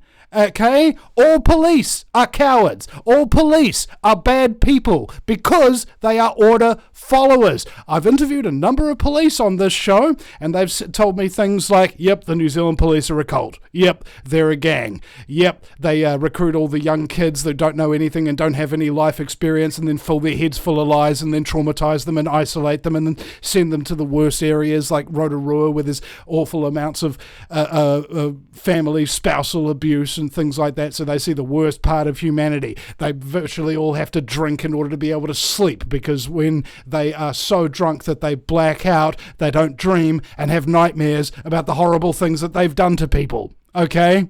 This is what we're dealing with. An army of practically, in terms of the conscience, in terms of the heart, the masses of undead beings. This is why reasoning with them doesn't appear to work, because their cult indoctrination techniques are far too ingrained for logic to seep through. These people are operating under a form of mind control, cult indoctrination that is very well harnessed. Now, occasionally you might have outliers. You might have what they call good cops. How do you know someone's a good cop? Because they quit working for the police. John, go ahead. They hung up their handcuffs at Parliament after being yelled at for enough. 26 of them, I think, resigned. But that just leaves all the thugs left, doesn't it? Mm-hmm. Anyway. So this is the world we live in, ladies and gentlemen. Phil, thank you so much for taking your stand at the time that people actually need somebody to encourage. And you were telling me, John, that there were a bunch of people who are saying that they might come down with you or whatever, and then they piked out for one reason or another, and then popped up afterwards after everything had happened and said, "Oh, good on you, man, good on you, man." Like, oh, it's not the right time or something of that nature. People keep making frickin' excuses to not do the right thing. Have you ever noticed that? Like, nobody ever makes an excuse to do the right thing, do they? They just go, okay, well, this is what we've got to do, right? It's hard. We've got to turn up at a court case on Monday. I wonder who will be greeting us there. Mm-hmm. But you say to yourself, "Am I going to do it anyway?" Yeah, no matter what. Because we need to stand behind, yeah, beside Phil. But he could face some other challenges from the violent minority. even at his court case, because that's happened before in our crowd. But it was the same whether to support this man. You've now seen the caliber of the man. He's actually a very kind man. He made. There were a few of us who hate Christmas because we've lost our families. Phil scooped us up and made us Christmas dinner at his place. He's a very practical man in various ways. This is the caliber. He's not just a sort of tough, ultra tough. He's got a soft side, very soft side, and so this is a very unusual. So have you, Vinny? You've also made me dinner. But this guy here, this tough farmer guy. He's not just, he's not all tough, and this is the sort of man we need in the world. Fully fledged. May I respond to that, Vincent? Vinny, sorry. Vinny, No, you can't. Of course you can. It's your show, my friend. Your show.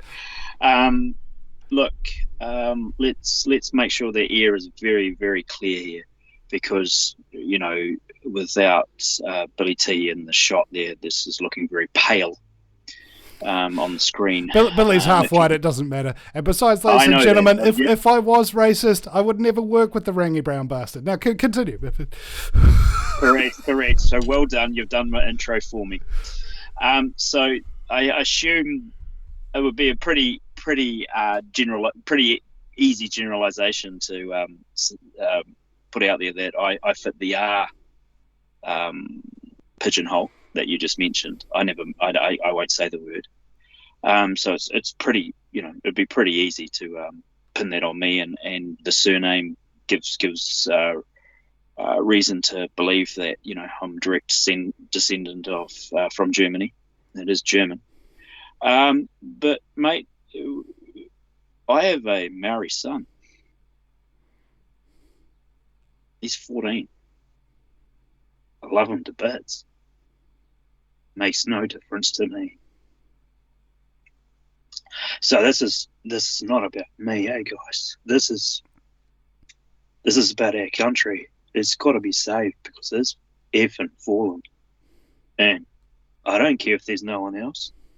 I know my man John will be there, but I don't care if there's no one else. I'm not stopping. Yeah, man.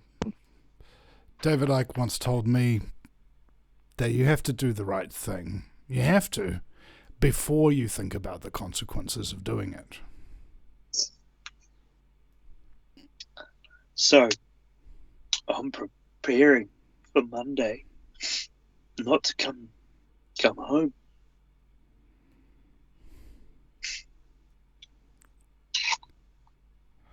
I remember when I was under that, I was under house arrest after being arrested, in lockdown, plus house arrest, banned from accessing the internet, banned from leaving the house, bail checks every day, sometimes at 11 o'clock at night, sometimes at 4 o'clock in the morning. You didn't know when they were going to come. And I had a 1-year-old daughter and my wife at the time trying to sleep. And people don't realize that after the initial trauma of the arrest, there comes more trauma again and again and again every day until the court case is over. All right, and people don't understand this. I mean, Brian Tamaki, what was he in court for 3 years, and he's now been let out. Oh yeah, we've dropped the charges. Go merrily on your way. Here's 3 years of trauma and time of yours wasted, and not to mention resources. Right, that's the thing about the quote unquote justice system that people need to understand, is that it traumatizes you from start to finish as long as you are in their clutches. This is why I believe Billy McKee, it was another Billy I was thinking about. He was saying that the best advice you can give people who are going through this process is don't get caught. I tried. So thanks, Billy. Cheers, bro. It's already all over Red Rover. And so now is the time for support for family, for friends, and things of that nature. And I found men are very different to women, and there's actually evidence citing this, that when men talk about their problems over and over again, the problems seem in their head to get bigger. But when women talk about their problems over and over again, the problems seem to get smaller for them. Right? Men solve their problems by doing something about it. Women solve their problems by doing something about it. And this is why men and women die for different reasons, generally speaking.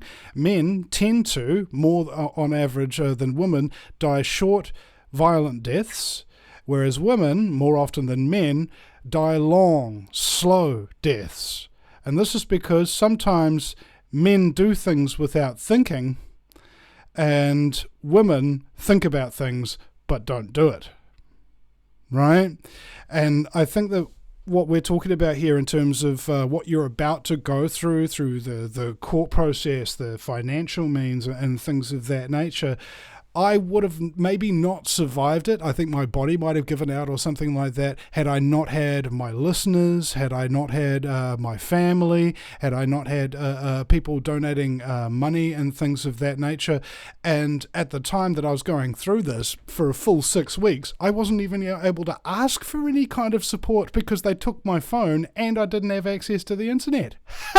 So I had no contact with anybody of the outside world. So that was absolutely horrible. But as soon as lines of communication were open again, and you start asking for help, because believe me, you need it, and a lot of people are very proud and things of that nature, but two things you need to realize. Number one is you do need it, and number two, the help is there if you ask for it, because people, you'll be surprised, maybe you won't be surprised, how willing they are to help somebody who does something that if they'd done it themselves, they would have been proud of. You give people courage. That's what the word encourage means. Encouragement, to give people courage. And the final point on that and why this is so important is I believe there was a study conducted at Harvard University where they had somebody on the other side of some smoking class who you couldn't see who was answering these questionnaires. And as a response for getting the question wrong, he would get electroshocked, up to the point of actually killing him.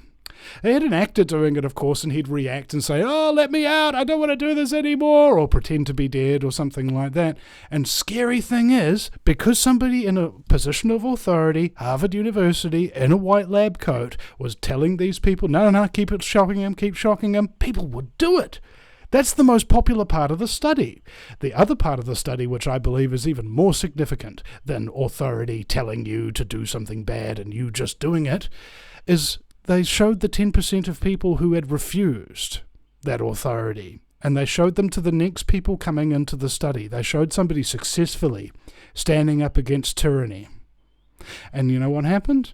Close to 100% of the next people who came in, having seen somebody stand up to authority successfully, had the courage to do it themselves. Wow. I didn't know that. You never know. I knew that Milgram experiment, but I didn't know that second part took place. It's called the Milgram experiment, I think. Mm-hmm. Stanley Milgram, and he also did the Stanford prison experiments as well. And one of the women on his team started looking at all of these kids abusing the authority that was given to them in their mock roles and starting to treat the other students like prisoners. And she said, "Stanley, you've got to stop this." And the interviewer asked Stanley, so what did you do? And he goes, "I stopped the experiment and I married her." You know, all you have to do is traumatize a bunch of kids in order to find the woman you love, you know. And so that woman could be out there waiting for you, ladies and gentlemen. Go out and do something heroic. do something historic, and the vagina will flow. No, I'm kidding. Actually, there is nothing that will dry up a vagina faster than conspiracy talk radio. I'm telling you. All right, guys, you are not getting lucky on this broadcast tonight. I'm sorry, you made the wrong choice. There is chick flicks on Netflix. You shouldn't be doing that, and now you are just going to be dry as a bone. Now, anyway, I am. Have I taken Stop this man? Stop him! Yes, Stop him! Yes, I'm going to stop now. I felt I just went. a little too far. However, thank you guys for joining me today. We still have time on the clock, so if there are any other things that you think absolutely desperately perhaps need mentioning. John, may we enlighten Vinny on the untoward incidents of the last 24 hours? Well, they happened to you, didn't they, I think? Yep. So I'll let you describe them, but it'll probably give the lead into the actual interview you had. Oh, well, yeah, I was approached by a Maori man who was a former gang member, a former drug addict, to let's have a sort of a peaceful powwow on an access radio station called Arrow FM. I was touched by the fact that he reached out to me on Messenger. He, took exception to what I was doing in defense of Phil, because I was making more noise than Phil was in some ways, singing Mr. Constabully in the ear of the Constabully and that sort of thing. I was quite vocal. So I'm a baddie in Maoridom. I've been going for 20 years, telling what I call the truth, which is the terrible thing in this nation of liars. Did the Iwi Kiwi billboard and, that sort of thing. And he professed to just want to know who I was and get to know my motivations. It's a bit like, interviewing Hannibal Lecter or someone like that. It's equivalent to them, I think. We seemed to get on quite well. I went on this show of his. He outnumbered me, as Maori always do, when they promise that I'll get a fair go, and the next thing you know, it's 2-1 or 3-1 or 4-1 or 5-1. Can't seem to argue one-on-one because they know they can't hold up their facts. And but I even got to the point of recounting my relationship with a Maori guy at school. I got quite emotional because he's since died, and he was the most popular guy in a school that was nearly all white. But this guy, more or less shat on me afterwards on his own page. Didn't take any of my goodwill as genuine. And now he has the nerve to want to, they were interrupting me all the time, wants to have a second go. And then I learnt that, Phil, you might like to. No, you got the floor. You got the floor. You experienced it. I didn't. He had said, I heard from Phil that actual man, who was professing to be a peaceful man in his recovery phase from having not been one, had tailgated Phil when Phil was driving about with his New Zealand flag, that reprehensible symbol of our nation. He saw him on the road, according to Phil. I have to say according to Phil because I was not there. He was driving too closely and wearing a hoodie or something and not identifying himself quite as much as he was on the interview. But apparently it was the same chap.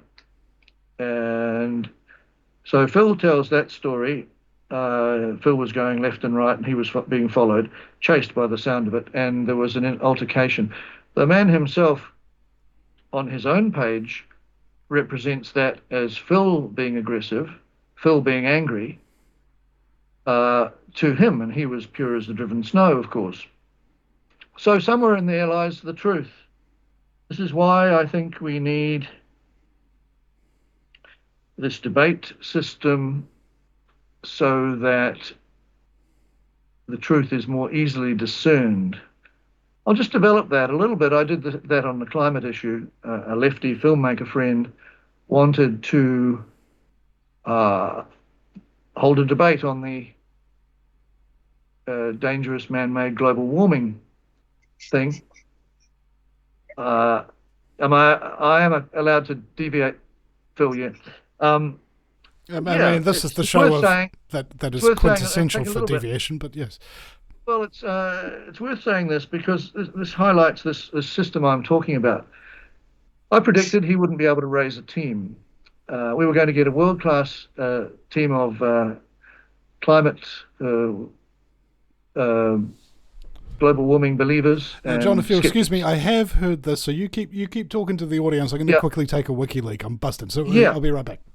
Yeah, and so off we went to get our world-class teams. I immediately contacted a New Zealander who was prominent in Australia. He then got a climatologist, a meteorologist, a geologist, that was him, an oceanographer, a computer modeler, and an energy expert.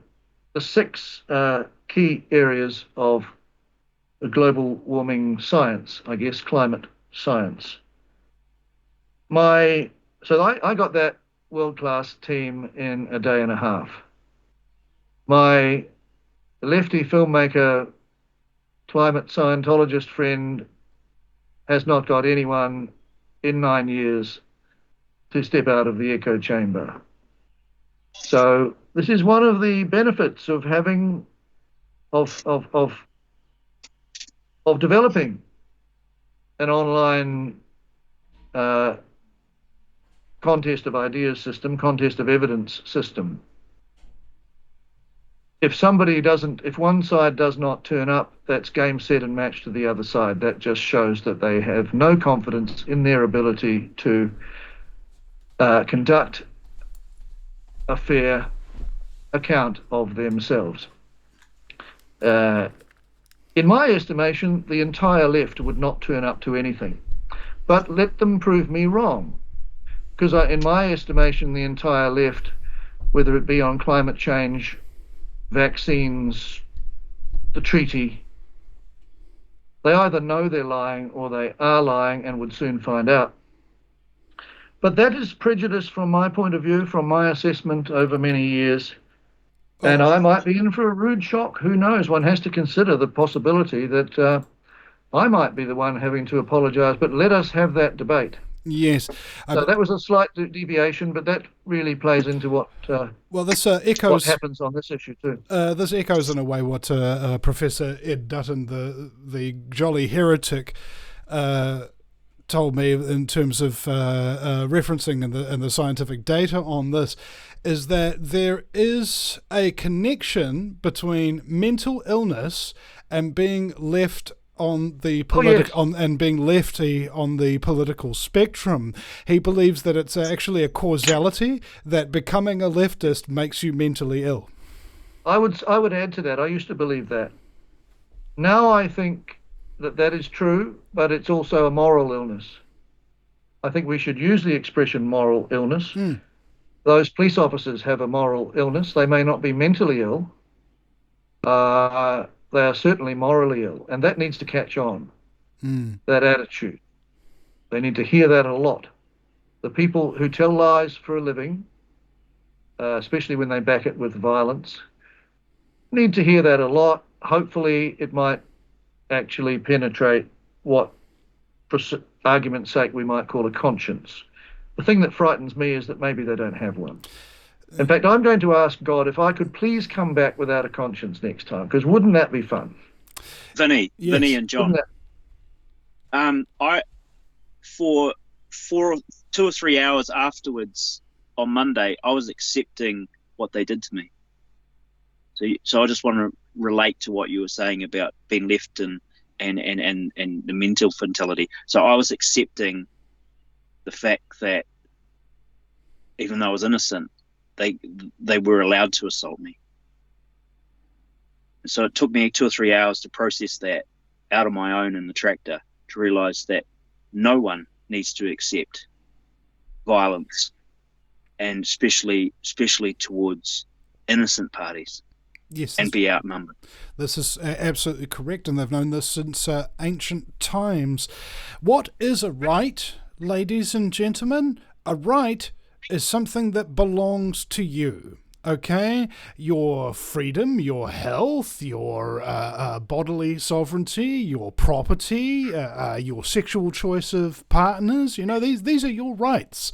And there's only really one violation of things in the universe: taking that which does not belong to you.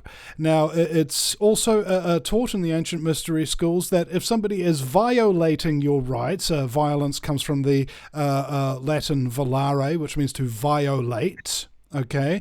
Violating your rights, you are entitled to self-defense, and you are entitled to use any force, repeat that, any force that is necessary to get them to stop being violent, up to and including deadly force. Now, these principles are set in stone. They are immutable. They were true when the universe began. They will be true when the universe ends. You can't take that which does not belong to you, and if people are trying to take those things from you, you have every right to defend yourself. So, John, I believe we've lost Phil for the moment. He'll be back in a moment. But it's been many years since I've known you and known of your works, and you've been beating your head against a brick wall with this issue for some time, much in the same way that I have on my talk radio, and Mark Passio, who taught me that information, has been doing on his talk radio show. I need to get a Mark Passio T-shirt that has a record that's been broken in half, because that's what that's what he sounds like, mate. A broken record. You just got to keep repeating it until it becomes true, the old propagandist Joseph Goebbels used to say. I think Phil may have had to go and do some urgent farmer thing, because he is on tight schedules, and you don't often get him for this length of time, because the Wairarapa depends on, and the food supply depends on him alone. No, him among others, to get the fields tended and the crops grown and the animals dealt with. Now, you had a guitar, I believe. And, I do have a guitar. And you have a song, I believe. Oh, gee, you really want to punish them, don't you? There is. Well, I do. Actually, I think I know it. You want to hear that song that I was Mr. Constabulary to do? Yeah. Gee, I didn't know you were going to do that. All right, ladies and gentlemen, the serene sounds of John Ansell's rendition of Mr. Constabulary. Is it a rendition if you've written the song yourself? His original song, Mr. Constabulary, and I believe he might need to be tuned up, perhaps, first. You sprung this on me. Yeah, just a minute. I'm rather new. I owe my guitar playing to the wonderful Jacinda Ardern, locking me up for how many months it was. I needed something to do, so at a very advanced age of 112, I've taken up this thing. I think I can do reasonable justice. Yeah. This was the way that I processed the violence that I witnessed at Parliament. I can't do this by ear, so I've got a little thing here. Yeah, I think it was the same way that I processed being in the cells for 28 hours, yeah. I think, at my arrest. I kept singing and singing and singing, yeah. Yeah, that's right. I played this when the cops came to my door once. I thought they were going to drag me off, because I just heard that a woman who was campaigning on 1080 had been taken away and forcibly injected in a psychiatric institution. So I played this at them when they're banging on my window. How did they know which bedroom I was in? They're banging on my bed. That was the most chilling thing of all, So here we go. Anyway, you get a bit nervous, so I hope I do this. But anyway, something like this. Can you hear me through this? Yeah. Yeah. I've always been a bully from the day I started school. Do harm unto others was my golden rule. To bash defenceless women's front It was my favourite stress release since I became a sergeant with the great New Zealand police. They sent me down to Parliament to exercise my fists, running interference for a gang of communists. Labour, Greens and National, one act, they're all the same. And when the war is over, you can hang our heads in shame. We'd spent a week in Auckland learning how to beat the shit out of unarmed defenders. It didn't hurt a bit. By Friday night our shirts of blue had turned distinctly brown. Brown as the as we Illuminazis learn to kick you when you're down. I'm Mr. Constable, defender of the dirt. I'm here to see that only the innocent get hurt. I'm Mr. Constable, a national disgrace. I got my new world orders and I left the human race.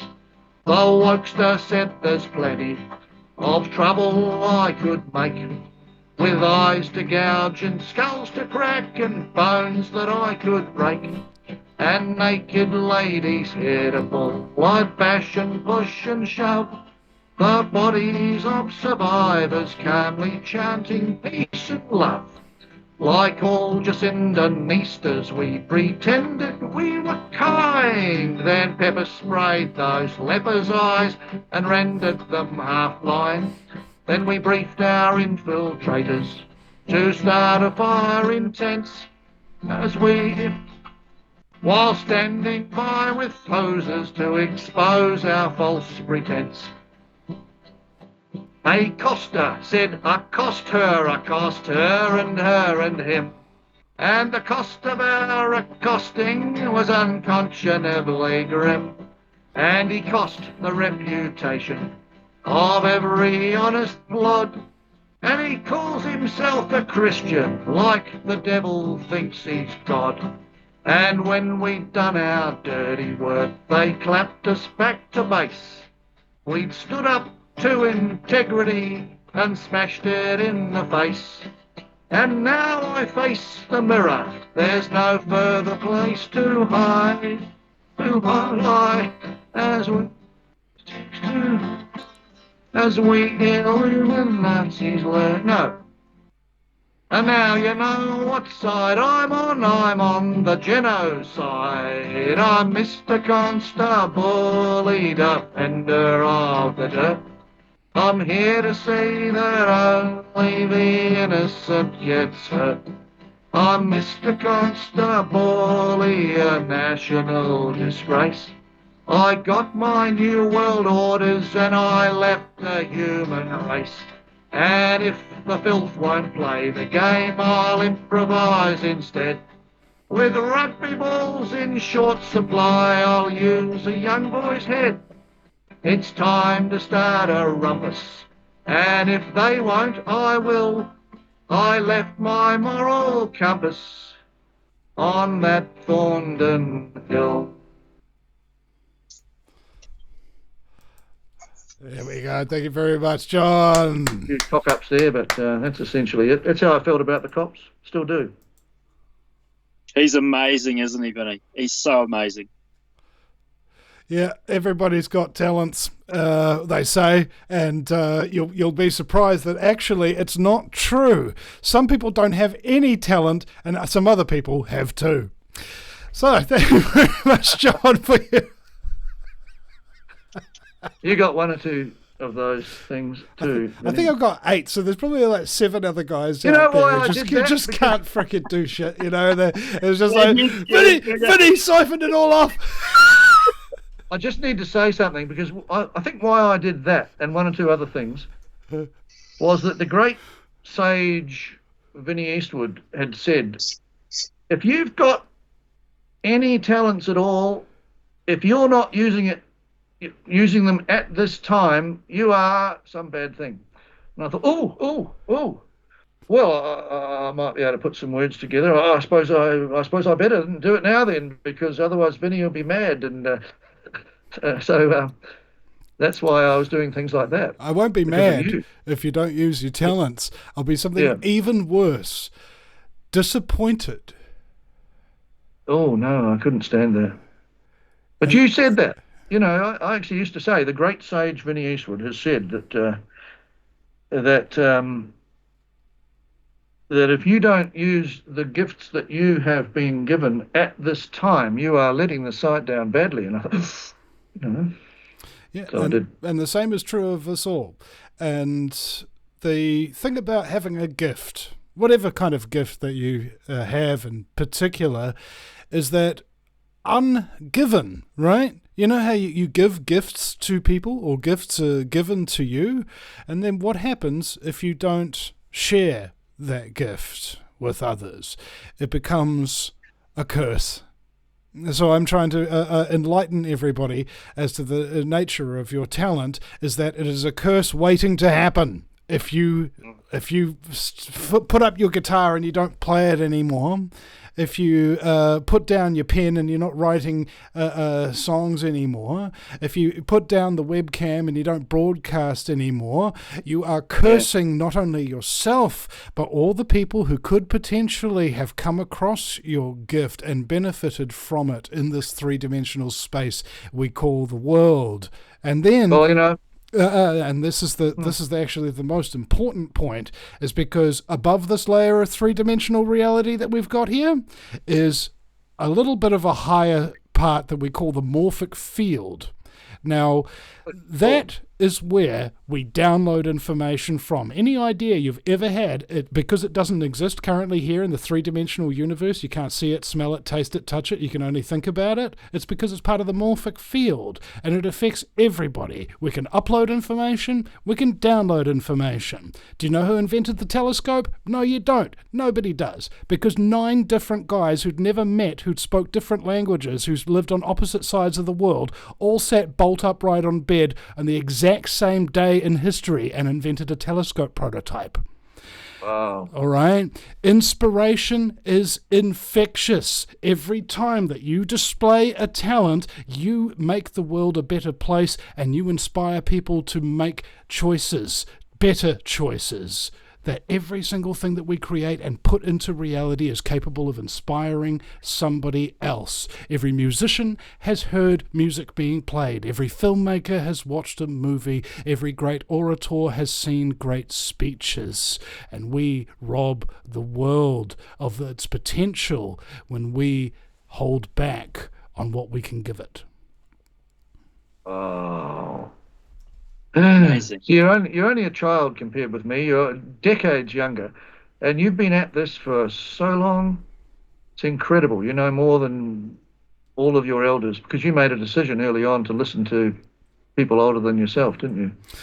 Not older than myself, wiser than myself, Wiser. in one particular manner at least. All right, Yeah. John, for example, he's wiser than me in a number of ways. That's why I like him so much, is because he's got so much to give me in terms of his knowledge, which he gives freely.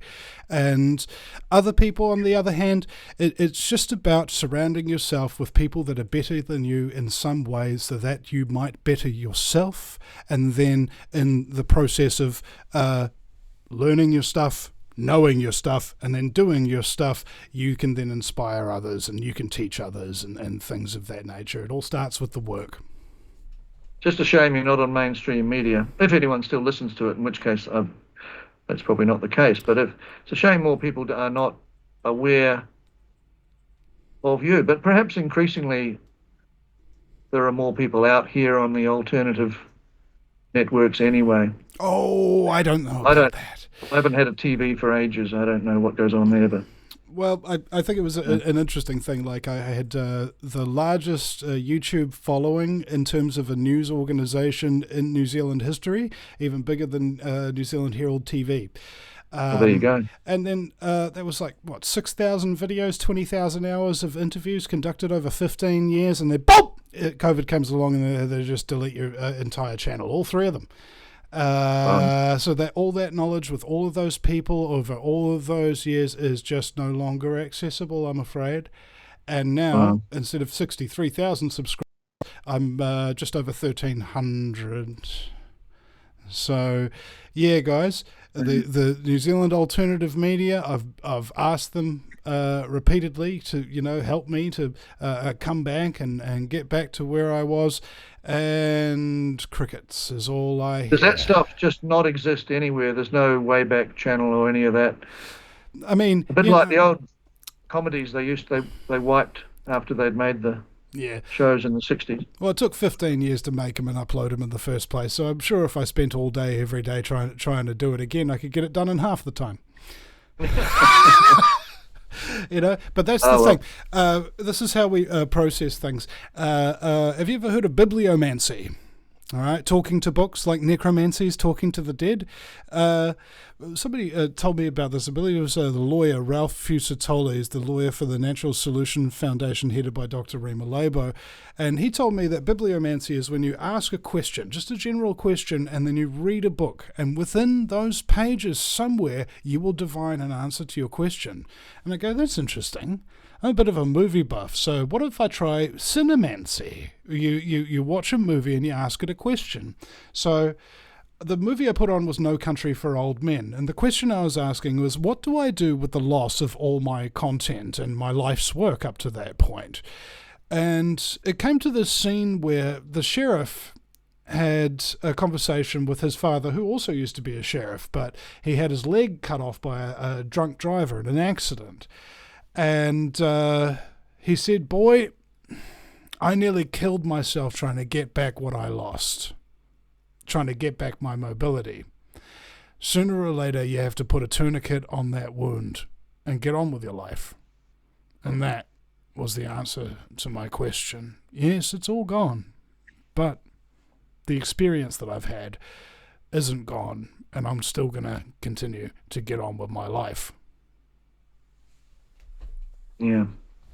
Well said. Well said.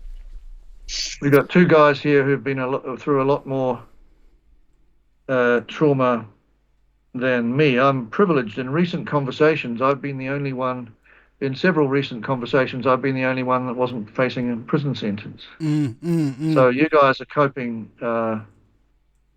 as well as you can. But I got your pain there, Phil. Yours is ahead of you. Yours, Vinny, is hopefully behind you. Let's hope. So we've got to get behind Phil. Anyone who sees this, turn up to the Masterton District Court on Monday. We must put in some effort in the weekend to get the Wairarapa team there, and let's get you through that as supportively as we can, because my God, you deserve it.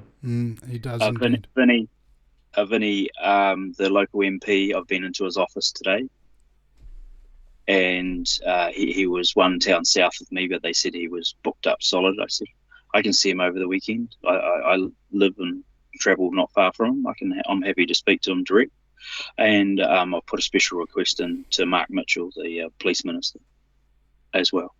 Yep. So I'm ticking all the boxes. Good on you, mate. Ticking all the boxes. Well, and that's the problem with going into the legal system, if at all, is it's all going to be incredibly traumatic, and it just goes on and on forever. Who knows? Maybe they might just let you go off the bat. Here's hoping. But that was the other thing I wanted to mention as well, is I've got a drinking game that I invented. It's called My Trauma is Bigger Than Your Trauma. And what you do is you go around the circle, and everybody talks about their traumas. And every time they've talked about a trauma that you have yourself experienced, you have to take a drink. And every time they talk about a trauma that is worse than you've experienced, you have to make an out loud vocal exclamation. Oh, fuck! And the whole idea is that everybody will be able to get their stuff out of them. This is the thing that really drives people mad in general. When they're talking about their traumas, there's no laughter, there's no fun. This is how we realign our brains and get those synapses firing in the opposite direction. And it works on a very physiological level. I've explained this to John as a reason why humour is absolutely so important.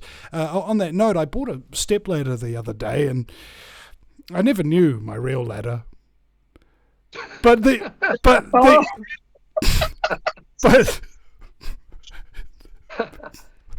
it's called two habitually incompatible frames of reference. That's what John Cleese calls that.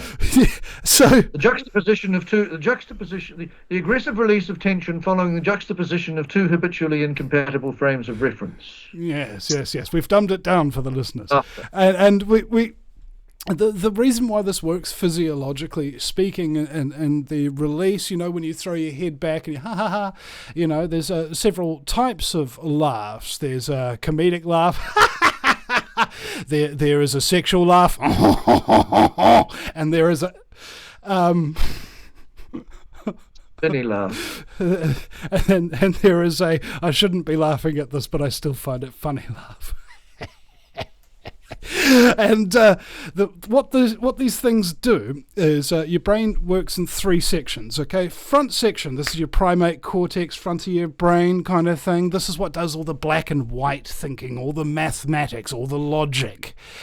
When the facts that you're dealing with are so traumatic, your brain will stop using its prefrontal cortex. It will turn off logic, it'll turn off black and white thinking, it'll turn off mathematics, and it will start using the mammalian cortex, which starts governing your feelings, your social instincts and things of that nature. And if it keeps being traumatizing, then your body is going to lapse into the reptilian cortex at the base of your skull here. That governs what's called, very simply, your fight or flight responses. But it's not fight or flight. It's fight, flight, freeze, submit, and attach. This is why when you're dealing with incredibly boring people who are telling you incredibly shocking, terrible things in a very serious manner for a significant period of time, you feel traumatized by it. But if you laugh, instead of the reptilian dominating the conversation, instead of the mammalian taking away the logic, the brain resets straight back to the front so you can think again. This is why when you're educating people, and this is why when the Greeks founded their principles of democracy, they knew that you had to have a few jokes in there just to keep the crowd interested, because nobody wants to stand there for hours getting traumatized by somebody's speech.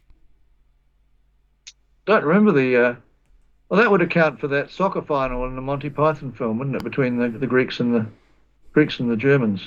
Yeah. And Socrates out to Heraclitus. Yeah, so they would have written that back then, probably. Yeah. I mean, maybe they weren't I don't remember aware of it. But I don't remember the golden hour of Greek comedy from my youth, but yes.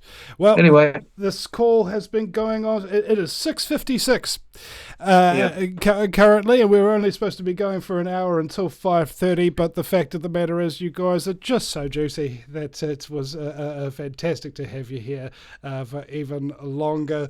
It's like hiring a prostitute for an hour, and she gives you 2.5, because she likes you so much. That's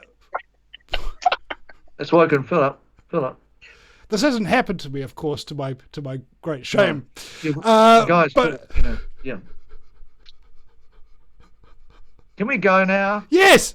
You can totally go now. I'm getting hungry. Okay, guys, I'm getting hungry too, and I have to cook myself up some dinner. So, on that very wise and cheery note, I would like to direct people to the homepage of the VinnyEastwoodShow.com. That's Vinny with a Y, because it's the most important question. And Eastwood, go ahead, make my news, and go ahead, ladies and gentlemen, make a donation, start up an automatic payment into the KiwiBank, PayPal, or become a Patreon, so that once a month you will give Vinny a cup of coffee. Once a week, give Vinny a cup of coffee. Something of that nature. This work doesn't do itself, ladies and gentlemen. We need coffee, and it it must be supplied in adequate quantity. with that being said, thank you very much, ladies, gentlemen, hermaphrodites. Thank you, ladies. And slaves of the global plantation. Gentlemen, thank you very much for your time, for your attention, for your expertise, for your wisdom, for your bravery, and your just generalized awesomeness. Thank you so much. Thank you, Vinny. Thank you, Vinny. Thanks, Stay Phil. proud. Stay proud. Thank you very much. Thank you, John. Thank you, John. See you later. Cheers, guys. See you later.